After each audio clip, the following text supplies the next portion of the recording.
ટેકો પૂરો પાડવો એ અધ્યાપન પ્રક્રિયાની કઈ વ્યૂહરચના છે? જરૂર મુજબ શરૂઆતમાં વધુ સહાય પૂરી પાડવી અને ધીમે ધીમે બાળકના કૌશલ્યના વિકાસ સાથે તે સહાય પાછી ખેંચી લેવી. સક્રિય અધ્યયનનો અર્થ શું છે? વિદ્યાર્થીઓનું પ્રવૃત્તિઓ, ચર્ચા અને સમસ્યા નિરાકરણ દ્વારા જ્ઞાન નિર્માણમાં સક્રિયપણે સામેલ થવું. પ્રેરણા અધ્યયન પ્રક્રિયાનું કયું પાસું છે? શીખવાની પ્રવૃત્તિ શરૂ કરવા અને તેને સતત જાળવી રાખવા માટેનું આંતરિક અથવા બાહ્ય બળ એટલે પ્રેરણા. શિક્ષક દ્વારા પ્રતિપોષણ આપવાની સૌથી અસરકારક રીત કઈ છે? રચનાત્મક, ચોક્કસ અને કાર્ય સુધારણા પર ધ્યાન કેન્દ્રિત કરતું પ્રતિપોષણ આપવું. શિક્ષણનું આયોજન શા માટે મહત્વનું છે? શીખવાના ઉદ્દેશ્યોને સ્પષ્ટ કરવા, સામગ્રીને તાર્કિક ક્રમમાં ગોઠવવા અને અસરકારક અધ્યાપન પદ્ધતિઓનો ઉપયોગ કરવો. જ્ઞાનાત્મક વિકાસની પ્રક્રિયામાં આત્મસાતકરણ એટલે શું? નવી માહિતીને વર્તમાન જ્ઞાનાત્મક માળખામાં ફિટ કરવી. Option B. શૈક્ષણિક મૂલ્યાંકનનો પ્રાથમિક ઉદ્દેશ્ય શું છે? અધ્યાપન અધ્યયન પ્રક્રિયામાં સુધારો કરવા માટેની માહિતી એકત્રિત કરવી. કયું ઉપચારાત્મક શિક્ષણનું લક્ષણ છે? ખાસ કરીને નબળા વિદ્યાર્થીઓની શીખવાની મુશ્કેલીઓ દૂર કરવા માટે તેમને વધારાનો અને લક્ષિત ટેકો પૂરો પાડવો. પ્રોજેક્ટ આધારિત અધ્યયન શા માટે પ્રોત્સાહિત કરે છે? વિવેચનાત્મક ચિંતન, સહકાર અને વાસ્તવિક જીવનની સમસ્યાઓનું નિરાકરણ. અધ્યયન અને મૂલ્યાંકનને અલગ પ્રવૃત્તિઓ તરીકે જોવું જોઈએ કે એક સંકલિત પ્રક્રિયા તરીકે? જવાબ આવશે એક સંકલિત પ્રક્રિયા જ્યાં મૂલ્યાંકન અધ્યયનના ભાગરૂપે થાય છે. મેટાકોગ્નિશન એટલે શું? જવાબ આવશે પોતાના વિચારો અને શીખવાની પ્રક્રિયા વિશે વિચારવું, સમજવું અને તેનું નિયમન કરવું. જ્યારે બાળક નવું જ્ઞાન શીખવા માટે મન, નકશા અથવા આકૃતિઓનો ઉપયોગ કરે છે ત્યારે તે કઈ અધ્યયન વ્યૂહરચના અપનાવે છે? સંસ્થાકીય વ્યૂહરચના. બાળક દ્વારા સારાંશ લખવો એ કઈ પ્રકારની અધ્યયન વ્યૂહરચના છે? વિસ્તૃતીકરણ અને સમજણની ચકાસણી. સમસ્યા નિરાકરણમાં હેતુપૂર્વકનું પ્રયાસ અને ભૂલ પદ્ધતિનો ઉપયોગ કરવો એ કઈ વ્યૂહરચના છે? આંતરિક પ્રેરિત વ્યૂહરચના છે. દ્રષ્ટિગત શીખનાર માટે સૌથી અસરકારક અધ્યયન વ્યૂહરચના કઈ છે? ફ્લેશકાર્ડ્સ, ચાર્ટ, આકૃતિઓ અને વિડીયોનો ઉપયોગ કરવો. વ્યૂહરચનાઓનો ઉપયોગ કરવાથી વિદ્યાર્થીઓને શું ફાયદો થાય છે? અધિક સમજણ, માહિતીની જાળવણીમાં સુધારો અને અધ્યયન પ્રક્રિયા પર વધુ નિયંત્રણ મળે છે. નોંધ લેવી કઈ અધ્યયન વ્યૂહરચનાના વિકાસમાં મદદ કરે છે? મહત્વપૂર્ણ માહિતીને ઓળખવી અને તેને વ્યવસ્થિત કરવી. પુનરાવર્તનની સૌથી નિમ્ન સ્તરની વ્યૂહરચના શું છે? માહિતીને યાંત્રિક રીતે પુનરાવર્તિત કરવી. શિક્ષક વિદ્યાર્થીઓને અધ્યયન વ્યૂહરચનાઓ કેવી રીતે શીખવી શકે? વ્યૂહરચનાઓનું મોડેલિંગ કરીને અને વિદ્યાર્થીઓને તેનો ઉપયોગ કરવા માટે પ્રોત્સાહિત કરીને. કાર્યકારી સ્મૃતિની મર્યાદાઓને દૂર કરવા માટે કઈ વ્યૂહરચના મદદરૂપ છે? માહિતીને નાના અર્થપૂર્ણ ભાગોમાં વિભાજિત કરવી. સામાજિક રચનાવાદનો સિદ્ધાંત કોણે આપ્યો છે? લેવ વાઇગોસ્કીએ આપ્યો છે. વાઇગોસ્કી મુજબ અધ્યયન કઈ પ્રવૃત્તિ છે? સામાજિક અને સાંસ્કૃતિક પ્રવૃત્તિ જે અન્યો સાથેની ક્રિયા પ્રતિક્રિયા દ્વારા થાય છે. વધુ જાણકાર અન્યમાં કોનો સમાવેશ થાય છે?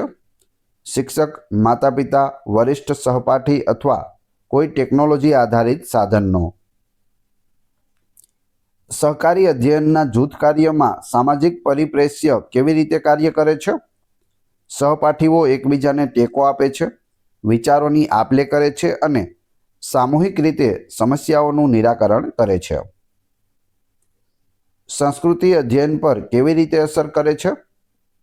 બાળકને વિચારવાના અને શીખવાના સાધનો એટલે કે ભાષા પ્રતીકો પૂરા પાડે છે અને તેના જ્ઞાનના સ્વરૂપને આકાર આપે છે. વિડીયો પસંદ આવી રહ્યો હોય તો લાઈક અવશ્ય કરી દેજો અને ચેનલ ઉપર નવા હોય તો ચેનલને સબસ્ક્રાઇબ કરી બાજુમાં આપેલા બેલ આઇકોનને પ્રેસ કરી દેજો, જેથી રોજે રોજ આપને નવા વિડીયો મળતા રહે. દરરોજના 2 વિડીયો આ ચેનલ ઉપર અપલોડ થાય છે. આગળ જોઈએ, સામાજિક ક્રિયા પ્રતિક્રિયાનું અધ્યયન માટેનું મહત્વ શું છે? જટિલ વિચારોની સમજણ વધારવી અને ઉચ્ચ સ્તરના માનસિક કાર્યોનો વિકાસ કરવો. જૂથ ચર્ચા અધ્યયનનો કયો પરિપ્રેક્ષ્ય દર્શાવે છે? સામાજિક સંવાદાત્મક પરિપ્રેક્ષ્ય. કયું સામાજિક પરિબળ બાળકના શૈક્ષણિક પ્રદર્શન પર સૌથી વધુ અસર કરે છે? કુટુંબનું શિક્ષણ સ્તર, સામાજિક આર્થિક સ્થિતિ અને ઘરનું અધ્યયન વાતાવરણ.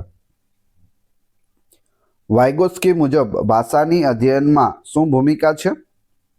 તે વિચાર પ્રક્રિયાનો વિકાસ કરે છે અને જ્ઞાનનું નિર્માણ કરવા માટેનું મહત્વપૂર્ણ સાંસ્કૃતિક સાધન છે. સામાજિક અધ્યયનમાં શિક્ષકની ભૂમિકા કેવી હોવી જોઈએ?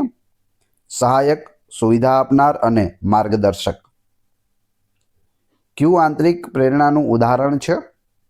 માત્ર રસ અને આનંદ માટે પુસ્તક વાંચવું. બાળકેન્દ્રી વર્ગખંડમાં શિક્ષકનું સૌથી મહત્વનું કાર્ય શું છે? અધ્યયન માટે અનુકૂળ, ટેકારૂપ અને પડકારજનક વાતાવરણનું નિર્માણ કરવું. જો બાળક ભૂલો કરે તો શિક્ષકે શું કરવું? ભૂલ પાછળના વિચાર પ્રવાહને સમજવો અને ભૂલને શીખવાની પ્રક્રિયાના ભાગ તરીકે જોવી. અધ્યયન માટેનું મૂલ્યાંકન શા માટે જરૂરી છે? અધ્યાપન વ્યૂહરચનાઓમાં સુધારો કરવા અને વિદ્યાર્થીઓને તેમની પ્રગતિ વિશે માર્ગદર્શન આપવા માટે. વ્યક્તિગત તફાવતોને ધ્યાનમાં લેવા માટે શિક્ષકે કઈ વ્યૂહરચના અપનાવવી જોઈએ? ભિન્નલક્ષી સૂચનાઓનો ઉપયોગ કરવો જોઈએ. સંસાધન અને પ્રયોગોને પ્રોત્સાહન આપવું એ અધ્યાપનનો કયો અભિગમ છે? રચનાત્મક અભિગમ છે. જો કોઈ બાળક વર્ગખંડની ચર્ચામાં ભાગ લેતો નથી તો શિક્ષકે શું કરવું જોઈએ? તેને પ્રોત્સાહિત કરવો, નાના જૂથોમાં ભાગ લેવા માટે તક આપવી અને તેને સુરક્ષિત અનુભવ કરાવવો. અધ્યયન વ્યૂહરચનાઓનું મુખ્ય કાર્ય શું છે? શીખવાની પ્રક્રિયાને વધુ અસરકારક, કાર્યક્ષમ અને લક્ષ્ય આધારિત બનાવવી. સામાજિક ક્રિયા પ્રતિક્રિયા દ્વારા બાળક કયા કૌશલ્યો શીખે છે? સહકાર, વાટાઘાટો, દ્રષ્ટિકોણ સમજવો અને સંચાર કૌશલ્યો. પ્રતિબિંબ એ કઈ અધ્યયન પ્રક્રિયાનું મહત્વનું પગલું છે? અધ્યયન પ્રક્રિયાના અંતે ભૂતકાળના અનુભવો પર વિચાર કરીને સમજણ વધારવી. કયું જ્ઞાનાત્મક પ્રક્રિયાનું ઉદાહરણ છે? વિશ્લેષણ કરવું, યાદ રાખવું, તર્ક આપવો અને સમસ્યાનું નિરાકરણ કરવું.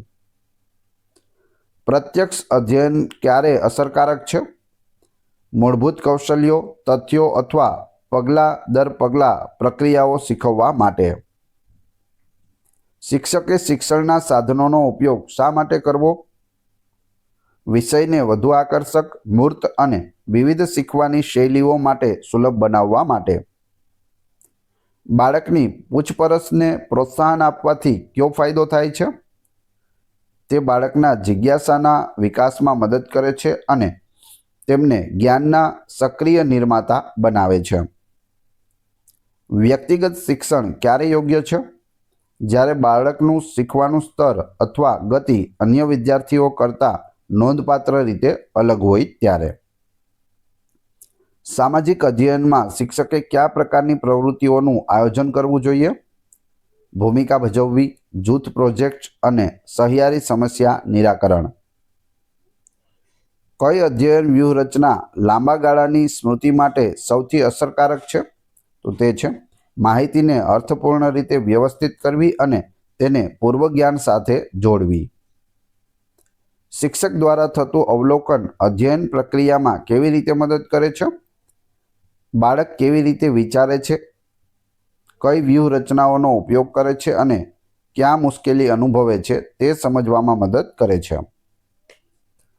અધ્યયનનો સામાજિક પરિપ્રેક્ષ્ય શાના પર ભાર મૂકે છે? સમાજ, સંસ્કૃતિ અને અન્યો સાથેની ક્રિયાપ્રતિક્રિયાની અધ્યયન પરની નિર્ણાયક અસર પર. આત્મનિયમનનો અર્થ શું છે? આત્મનિયમન બાળક દ્વારા પોતાના લક્ષ્યો નક્કી કરવા, પોતાની પ્રગતિનું નિરીક્ષણ કરવું અને પોતાની શીખવાની પ્રક્રિયાને નિયંત્રિત કરવી તેને આત્મનિયમન કહે છે. જીન પિયાજેના મતે બાળક તેના વિશ્વ વિશેનું જ્ઞાન કેવી રીતે મેળવે છે? સક્રિય રીતે સંશોધન અને ક્રિયાપ્રતિક્રિયા દ્વારા જ્ઞાનનું નિર્માણ કરીને મેળવે છે. બાળકને નાના વૈજ્ઞાનિક તરીકે કોણે ગણાવ્યું છે? જીન પિયાજેએ બાળકને નાના વૈજ્ઞાનિક ગણાવ્યા છે. જીન પિયાજે. વર્ગખંડમાં વૈજ્ઞાનિક શોધકની ભૂમિકાને પ્રોત્સાહિત કરવા માટે શિક્ષકે શું કરવું જોઈએ?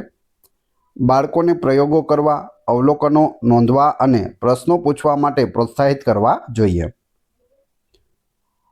હાયપોથિસિસ બનાવવું એ વૈજ્ઞાનિક પ્રક્રિયાનું કયું પગલું છે?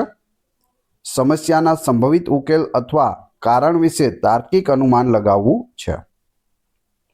બાળકો દ્વારા થતી ભૂલો વૈજ્ઞાનિક શોધકની દ્રષ્ટિએ શું દર્શાવે છે? તેઓ તેમના વિચારો અને સિદ્ધાંતોનું સક્રિયપણે પરીક્ષણ કરી રહ્યા છે અને શીખવાની પ્રક્રિયામાં છે. બાળક જ્યારે સંશોધનમાં વ્યસ્ત હોય ત્યારે શિક્ષકની ભૂમિકા શું છે? માર્ગદર્શક, સુવિધા આપનાર અને પ્રશ્નો પૂછીને ચિંતનને પ્રોત્સાહિત કરનાર છે. અવલોકન કૌશલ્ય શા માટે મહત્વપૂર્ણ છે? વિગતો પર ધ્યાન કેન્દ્રિત કરવા, પેટર્ન ઓળખવા અને પ્રયોગ માટે ડેટા એકત્રિત કરવા માટે. કઈ પ્રવૃત્તિ બાળકની જિજ્ઞાસાને પ્રોત્સાહિત કરે છે? વસ્તુઓ સાથે રમવું, પ્રશ્નો પૂછવા માટે પ્રોત્સાહન અને મુક્ત સંશોધન માટેની તકો આપવી.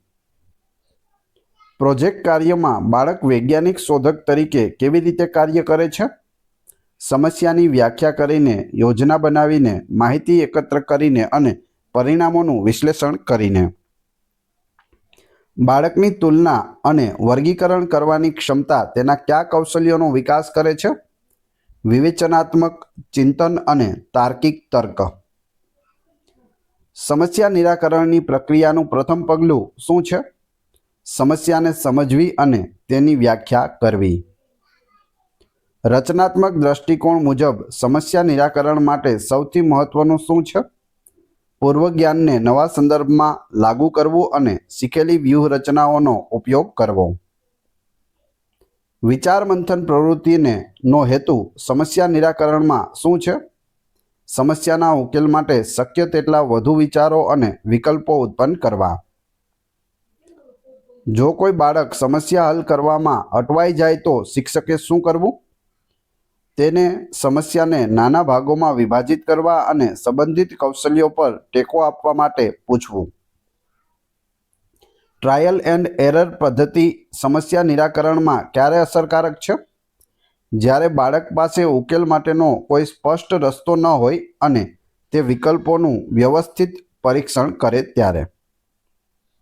સર્જનાત્મક સમસ્યા નિરાકરણનું મુખ્ય લક્ષણ શું છે? અપસારી ચિંતન દ્વારા અનન્ય અને નવા ઉકેલો ઉત્પન્ન કરવાની ક્ષમતા. અવરોધ એટલે શું?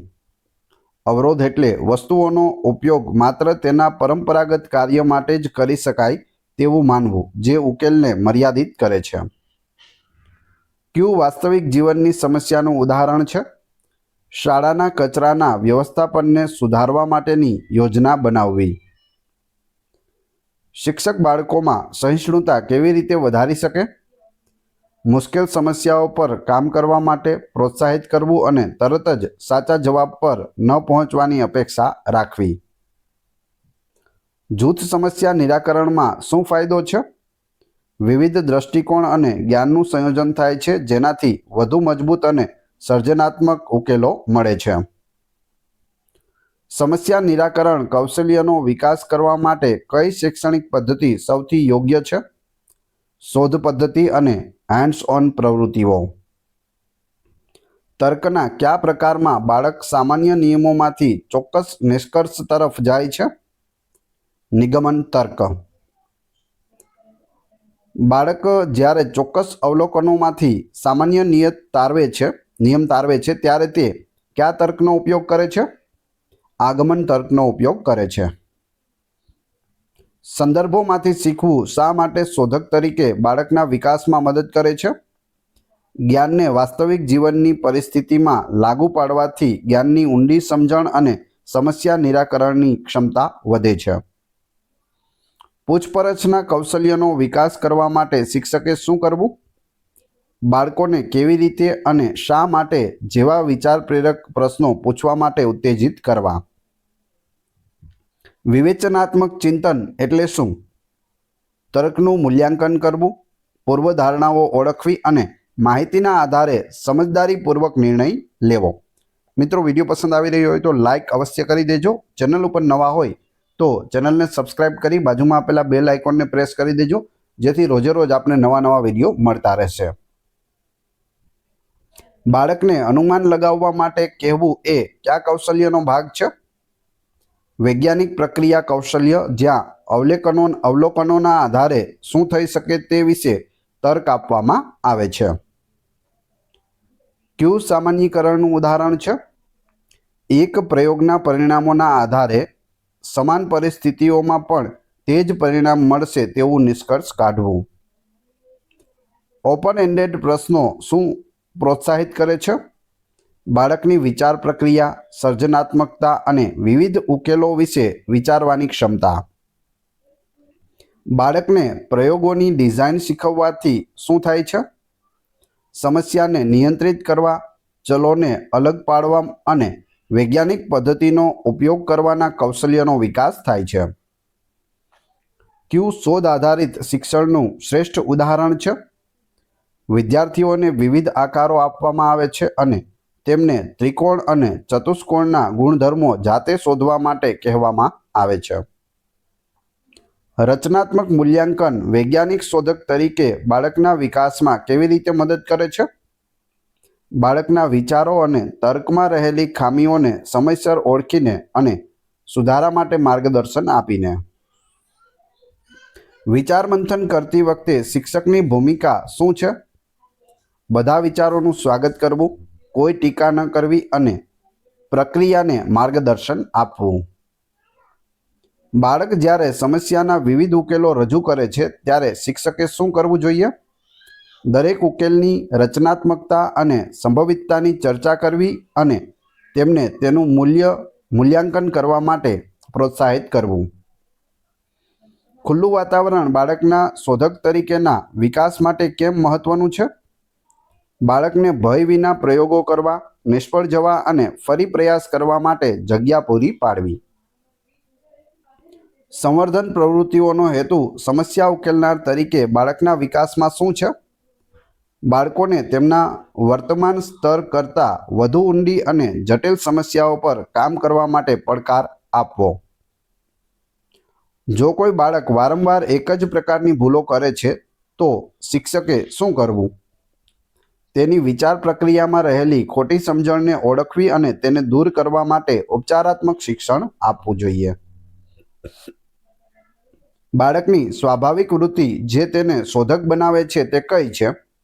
જિજ્ઞાસા અને સક્રિયપણે પર્યાવરણ સાથે ક્રિયાપ્રતિક્રિયા કરવાની વૃત્તિ. કોઈપણ વૈજ્ઞાનિક પ્રવૃત્તિનો અંત કયા પગલાંથી થાય છે? નિષ્કર્ષ કાઢવો અને પરિણામોનું સંચાર કરવું. ઉપયોગિતાનો સિદ્ધાંત સમસ્યા નિરાકરણમાં કેવી રીતે મહત્વપૂર્ણ છે? બાળકને એવા ઉકેલો શોધવા પ્રોત્સાહિત કરવું જે વાસ્તવિક અને વ્યવહારુ હોય. બાળક જ્યારે કારણ અને અસર વચ્ચેનો સંબંધ સમજે છે ત્યારે તે કયા તર્કનો ઉપયોગ કરે છે? આગમન અને નિગમન તર્ક બંનેનો ઉપયોગ કરે છે. પ્રવૃત્તિ આધારિત શિક્ષણ શા માટે બાળકના શોધક તરીકેના વિકાસમાં મહત્વપૂર્ણ છે? તે કરીને શીખવુંના સિદ્ધાંત પર આધારિત છે જે જ્ઞાનનું સક્રિય નિર્માણ કરે છે. શિક્ષકે બાળકોને સર્જનાત્મક ઉકેલો આપવા માટે કેવી રીતે પ્રોત્સાહિત કરવા જોઈએ? કોઈપણ વિચાર ખરાબ નથી એવો નિયમ બનાવીને અને વિવિધ દ્રષ્ટિકોણને માન આપીને. બાળકની અભિવ્યક્તિની સ્વતંત્રતા શોધક તરીકે કેમ મહત્વની છે? તેને પોતાના વિચારો, અવલોકનો અને તારણો કોઈના ડર વગર રજૂ કરવાની મંજૂરી આપે છે. જો બાળક અટપટી સમસ્યાનો સામનો કરે તો તેણે કઈ સમસ્યા નિરાકરણ વ્યૂહરચના અપનાવવી? પાછળથી કામ કરવું અથવા સમસ્યાને નાના ભાગોમાં વિભાજિત કરવી. પિયાજેના જ્ઞાનાત્મક વિકાસ મુજબ બાળક કયા તબક્કે વ્યવસ્થિત રીતે વૈજ્ઞાનિક પ્રયોગો કરવાનું શરૂ કરે છે? ઔપચારિક ક્રિયાત્મક તબક્કો. વૈજ્ઞાનિક પદ્ધતિના પગલાંનો યોગ્ય ક્રમ કયો છે? આ ક્રમ ખાસ યાદ રાખવો. જવાબ આવશે અવલોકન, હાઇપોથિસિસ બનાવવું, પ્રયોગ કરવો, ડેટા વિશ્લેષણ કરવું અને નિષ્કર્ષ મેળવવો. તો આ આખો ક્રમ છે વૈજ્ઞાનિક પદ્ધતિનો. શિક્ષક બાળકને સામૂહિક શોધમાં કેવી રીતે પ્રોત્સાહિત કરી શકે? સામાન્ય ધ્યેય સાથે જૂથ પ્રોજેક્ટ અને સહકારી પ્રયોગો દ્વારા. બાળક સમસ્યા ઉકેલનાર છે આ ખ્યાલ કઈ શિક્ષણ પદ્ધતિને સમર્થન આપે છે? બાળક કેન્દ્રી એટલે કે બાળ કેન્દ્રી અને પ્રગતિશીલ શિક્ષણને સમર્થન આપે છે. પૂર્વધારણાનું મૂલ્યાંકન કરવું એ કયા કૌશલ્યનો ભાગ છે? જવાબ આવશે વિવેચનાત્મક ચિંતનનો ભાગ છે. વૈકલ્પિક સંકલ્પનાનો અર્થ શું છે? બાળકો દ્વારા તેમના અનુભવોના આધારે વિકસાવવામાં આવેલી વૈજ્ઞાનિક રીતે અયોગ્ય અથવા ખોટી સમજણ. Option D. બાળકોમાં વૈકલ્પિક સંકલ્પનાઓ ક્યાંથી ઉદ્ભવે છે?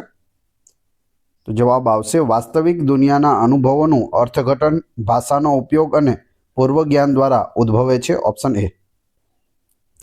જો બાળક માને કે સૂર્ય પૃથ્વીની આસપાસ ફરે છે તો તે કયા પ્રકારની સંકલ્પના છે? બાળક દ્વારા વિકસાવવામાં આવેલી વૈકલ્પિક સંકલ્પના અથવા તો પૂર્વગ્રહ છે. બાળક રોજ સવારે સૂર્યને ઉગતા જુએ છે અને આથમતા જુએ છે તો તેને તેવું લાગે કે સૂર્ય છે તે પૃથ્વીની આસપાસ ફરે છે, પરંતુ તેવું હોતું નથી. વૈકલ્પિક સંકલ્પનાઓને દૂર કરવા માટે શિક્ષકે શું કરવું જોઈએ? વૈજ્ઞાનિક સમજણ અને બાળક દ્વારા વિકસાવેલી સંકલ્પના વચ્ચે સંઘર્ષ પેદા કરવો જોઈએ. જ્ઞાનાત્મક સંઘર્ષનો ઉપયોગ શા માટે થાય છે? બાળકને તેની ખોટી સંકલ્પનાઓ પર પુનર્વિચાર કરવા અને નવી, વધુ સારી સમજણ સ્વીકારવા દબાણ કરવા માટે થાય છે. શિક્ષક બાળકને તેની વૈકલ્પિક સંકલ્પના રજૂ કરવા માટે કઈ પદ્ધતિનો ઉપયોગ કરી શકે? ચર્ચા, પ્રશ્નોત્તરી, ડ્રોઈંગ અને અવલોકન આધારિત પ્રવૃત્તિઓ. Option A. મૂળભૂત શિક્ષણ એટલે શું? બાળકની ખોટી વૈકલ્પિક સંકલ્પનાને દૂર કરીને તેને સ્વીકાર્ય વૈજ્ઞાનિક સંકલ્પનાથી બદલવી તેને મૂળભૂત શિક્ષણ કહે છે. ક્યુ સામાન્યીકરણની ભૂલનું ઉદાહરણ છે? બાળક માત્ર એક પ્રકારની સમસ્યા જેમ કે સરવાળાને હલ કરી શકે છે, પરંતુ અન્ય પ્રકારની સમસ્યા જેમ કે બાદબાકીને હલ કરવામાં તે જ નિયમનો ખોટો ઉપયોગ કરે છે. એટલે કે સરવાળાવાળો નિયમ જ અહીં લગાવી દે છે. તેને સામાન્યીકરણની ભૂલ કહે છે. વૈકલ્પિક સંકલ્પનાઓ શિક્ષકને શું માહિતી આપે છે? બાળક કેવી રીતે વિચારે છે તેનું પૂર્વજ્ઞાન શું છે અને તેના શિક્ષણમાં ક્યાં મુશ્કેલી આવી રહી છે. વૈકલ્પિક સંકલ્પનાઓ સાથે કામ કરતી વખતે શિક્ષકનો અભિગમ કેવો હોવો જોઈએ? સન્માનજનક, સ્વીકાર્ય અને રચનાત્મક હોવો જોઈએ.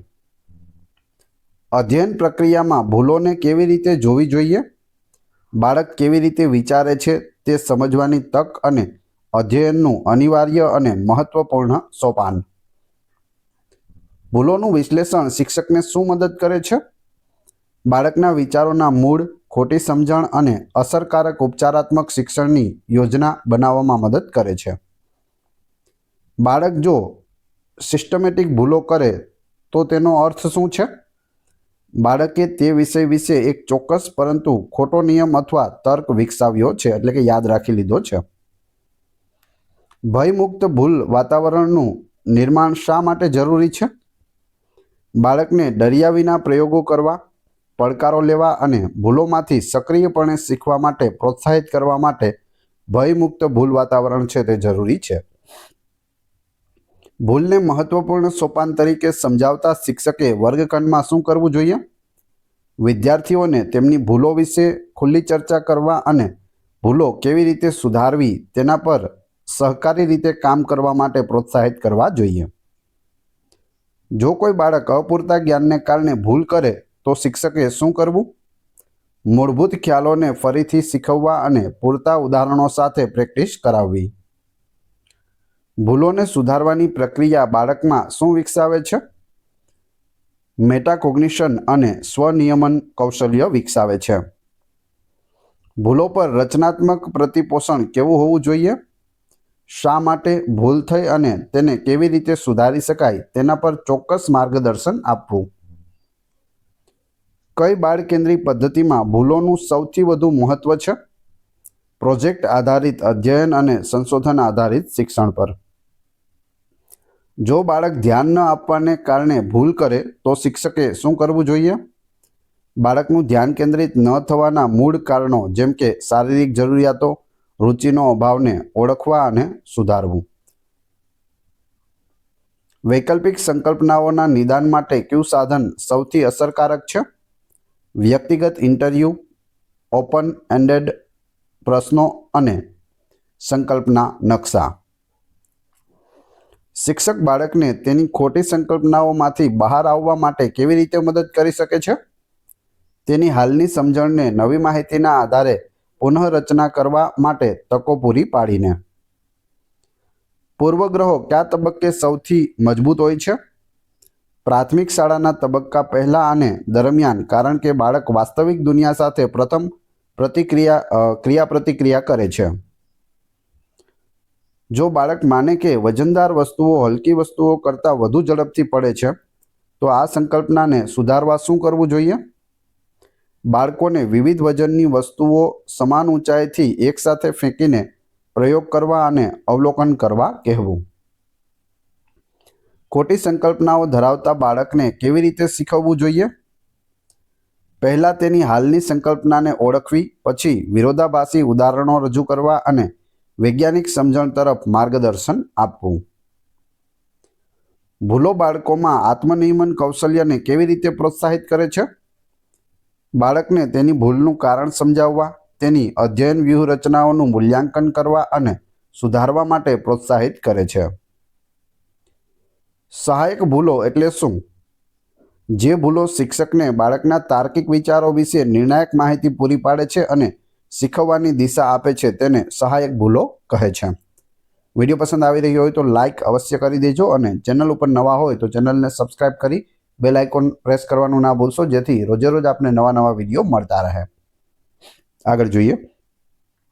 ભૂલો બાળકોને વિવેચનાત્મક ચિંતન માટે કેવી રીતે પ્રોત્સાહિત કરે છે?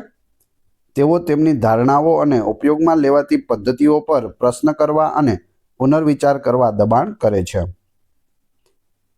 કઈ માનસિકતા ભૂલોમાંથી શીખવા માટે સૌથી મહત્વપૂર્ણ છે? વૃદ્ધિ માનસિકતા. વૃદ્ધિ માનસિકતા ધરાવતું બાળક ભૂલને કેવી રીતે જોશે? આ શીખવાની પ્રક્રિયાનો એક ભાગ છે અને હું આગલી વખતે વધુ સારો પ્રયાસ કરીશ. રચનાત્મક શિક્ષણના દૃષ્ટિકોણથી અધ્યયન કેવી રીતે થાય છે? બાળક સક્રિયપણે પૂર્વજ્ઞાનના આધારે નવા જ્ઞાનનું નિર્માણ કરે છે, જેમાં વૈકલ્પિક સંકલ્પનાઓ પણ સામેલ હોય છે. જો બાળક ગણિતમાં સ્થાન કિંમત ખોટી સંકલ્પના ધરાવે છે તો શિક્ષકે શું કરવું જોઈએ? મૂર્ત સાધનોનો ઉપયોગ કરીને સંખ્યાના મૂલ્યને દર્શાવવા અને સંકલ્પનાને સ્પષ્ટ કરવી જોઈએ.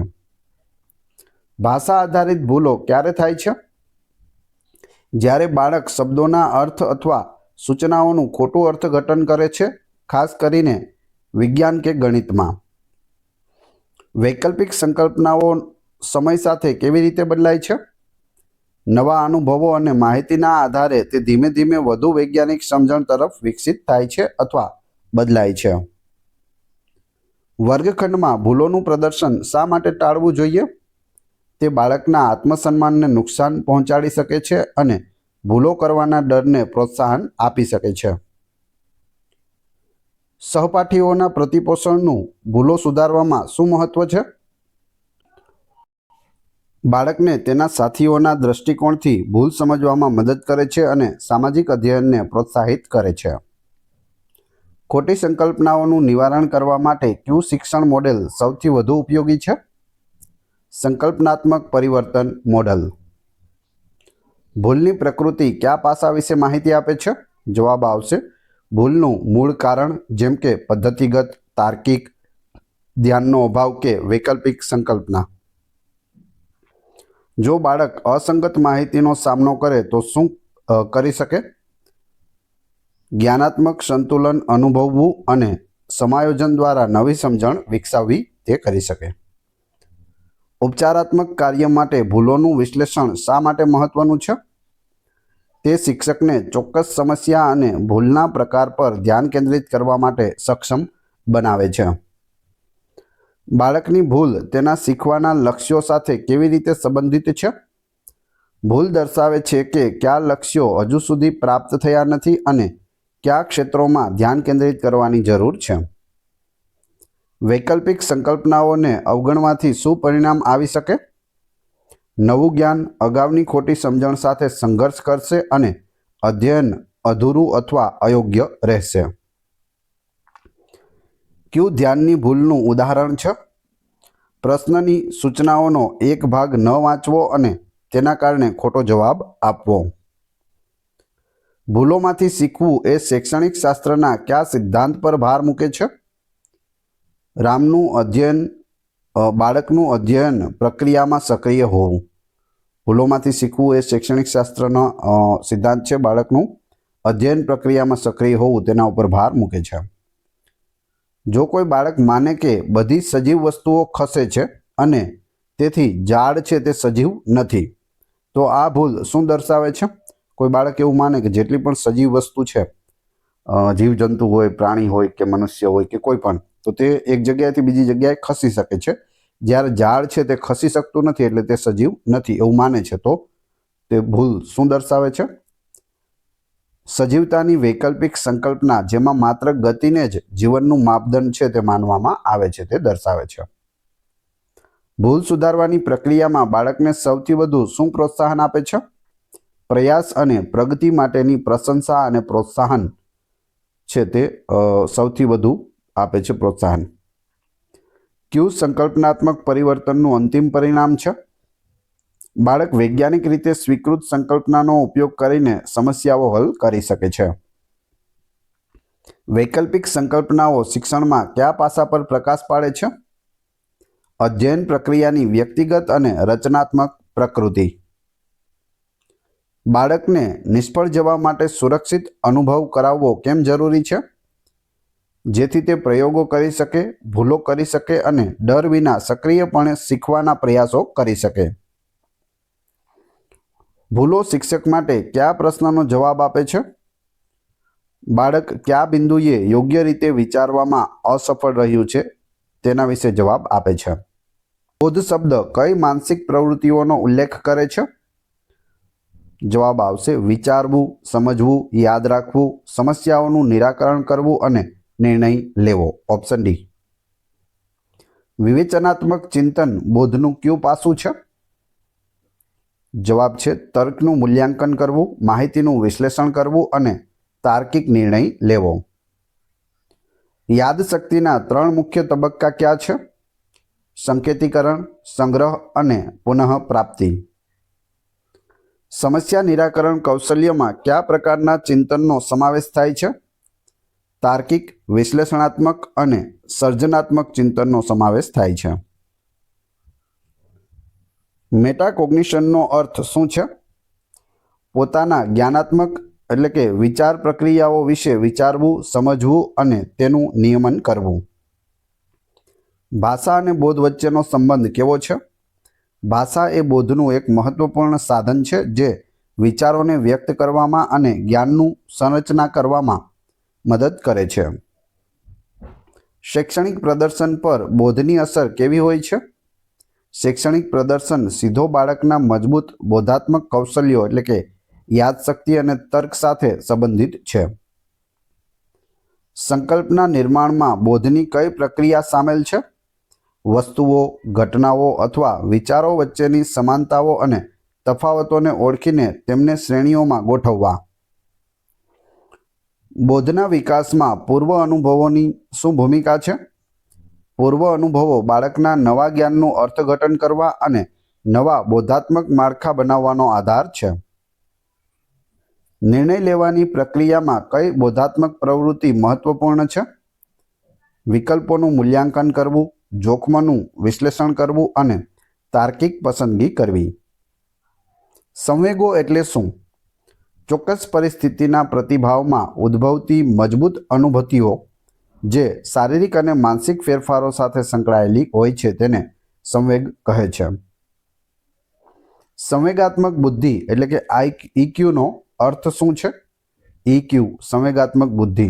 જવાબ આવશે પોતાના અને અન્યોના સંવેગોને સમજવા, તેનું સંચાલન કરવા અને સામાજિક સંબંધોમાં તેનો અસરકારક રીતે ઉપયોગ કરવાની ક્ષમતાને EQ એટલે કે સંવેગાત્મક બુદ્ધિ કહે છે.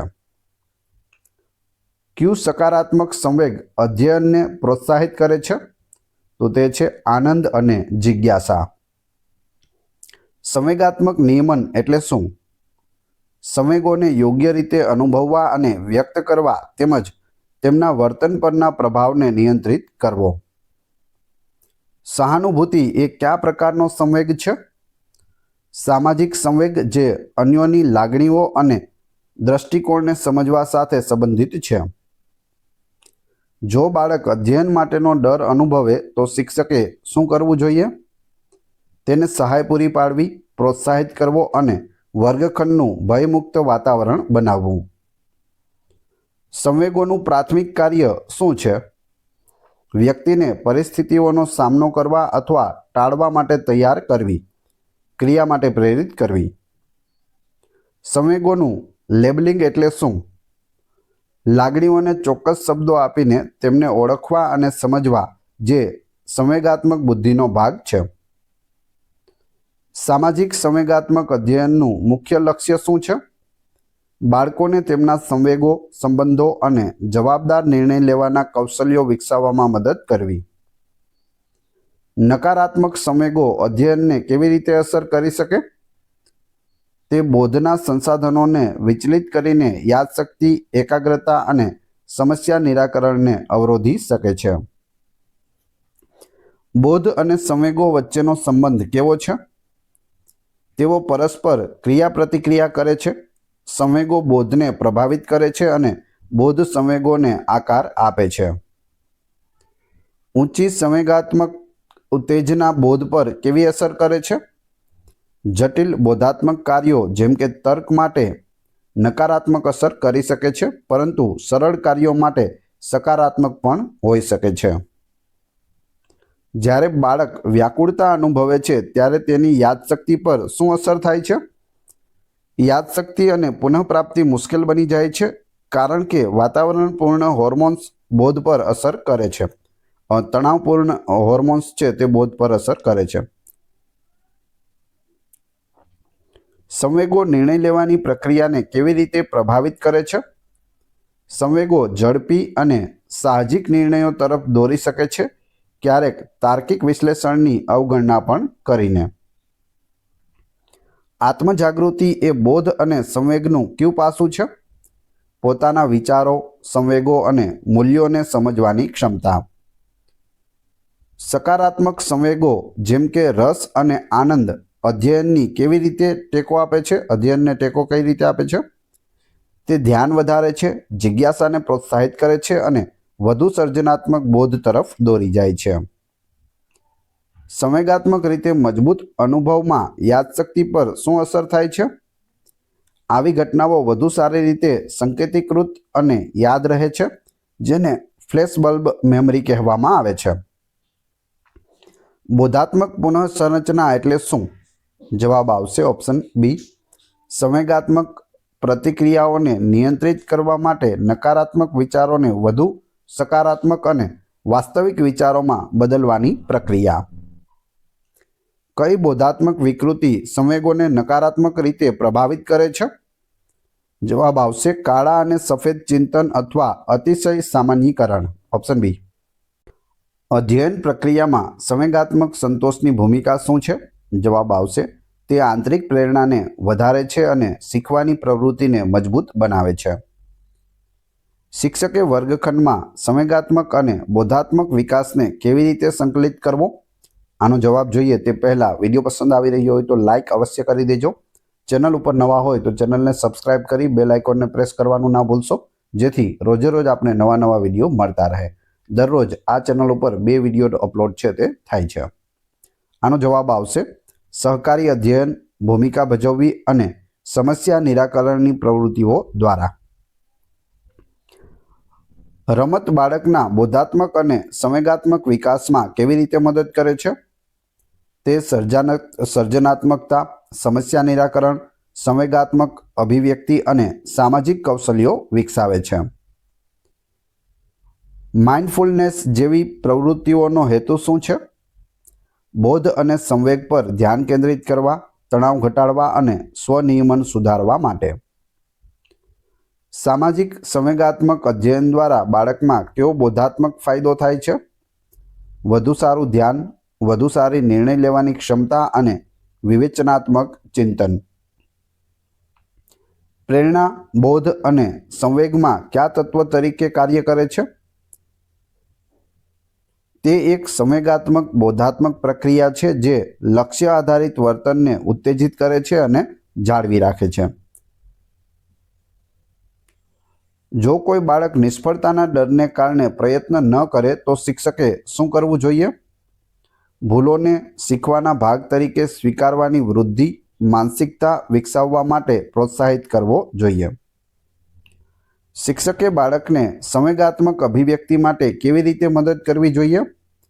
તેમને લાગણીઓ માટે યોગ્ય શબ્દો શીખવવા અને તેમની લાગણીઓને રચનાત્મક રીતે વ્યક્ત કરવા પ્રોત્સાહિત કરવા જોઈએ. સામાજિક ક્રિયાપ્રતિક્રિયા બોધાત્મક અને સંવેગાત્મક વિકાસમાં કેવી રીતે મહત્વપૂર્ણ છે? તે વિવિધ દ્રષ્ટિકોણ દ્વારા બોધાત્મક સમજણ વધારે છે અને સહાનુભૂતિ અને સામાજિક કૌશલ્યો વિકસાવે છે. સકારાત્મક આત્મસન્માનનું અધ્યયન પર શું પરિણામ આવે છે? ઊંચી પ્રેરણા, વધુ પડકારજનક કાર્યો લેવાની ઈચ્છા અને બોધાત્મક કાર્યોમાં વધુ પ્રયત્નો. સંવેગોનું સંચાલન બાળકના બોધાત્મક કાર્ય પર કેવી રીતે અસર કરે છે? જવાબ આવશે ઓપ્શન એ. વધુ સારું સંચાલન બાળકને ભય અને ગુસ્સાના બોધાત્મક અવરોધો વિના શીખવા અને ધ્યાન કેન્દ્રિત કરવા સક્ષમ બનાવે છે. કયું ઉદાહરણ બોધ સંવેગને પ્રભાવિત કરે છે તે દર્શાવે છે?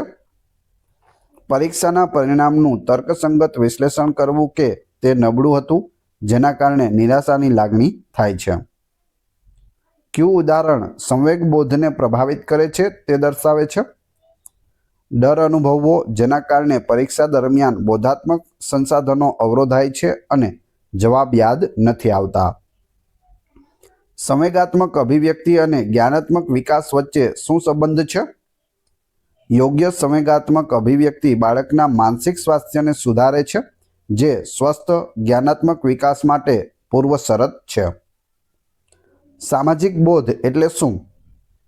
સામાજિક પરિસ્થિતિઓ, અન્ય લોકોના ઇરાદાઓ અને લાગણીઓ વિશે વિચારવા અને સમજવાની ક્ષમતાને સામાજિક બોધ કહે છે. જો બાળક અસુરક્ષિત અનુભવે તો તેની સર્જનાત્મકતા પર શું અસર થાય?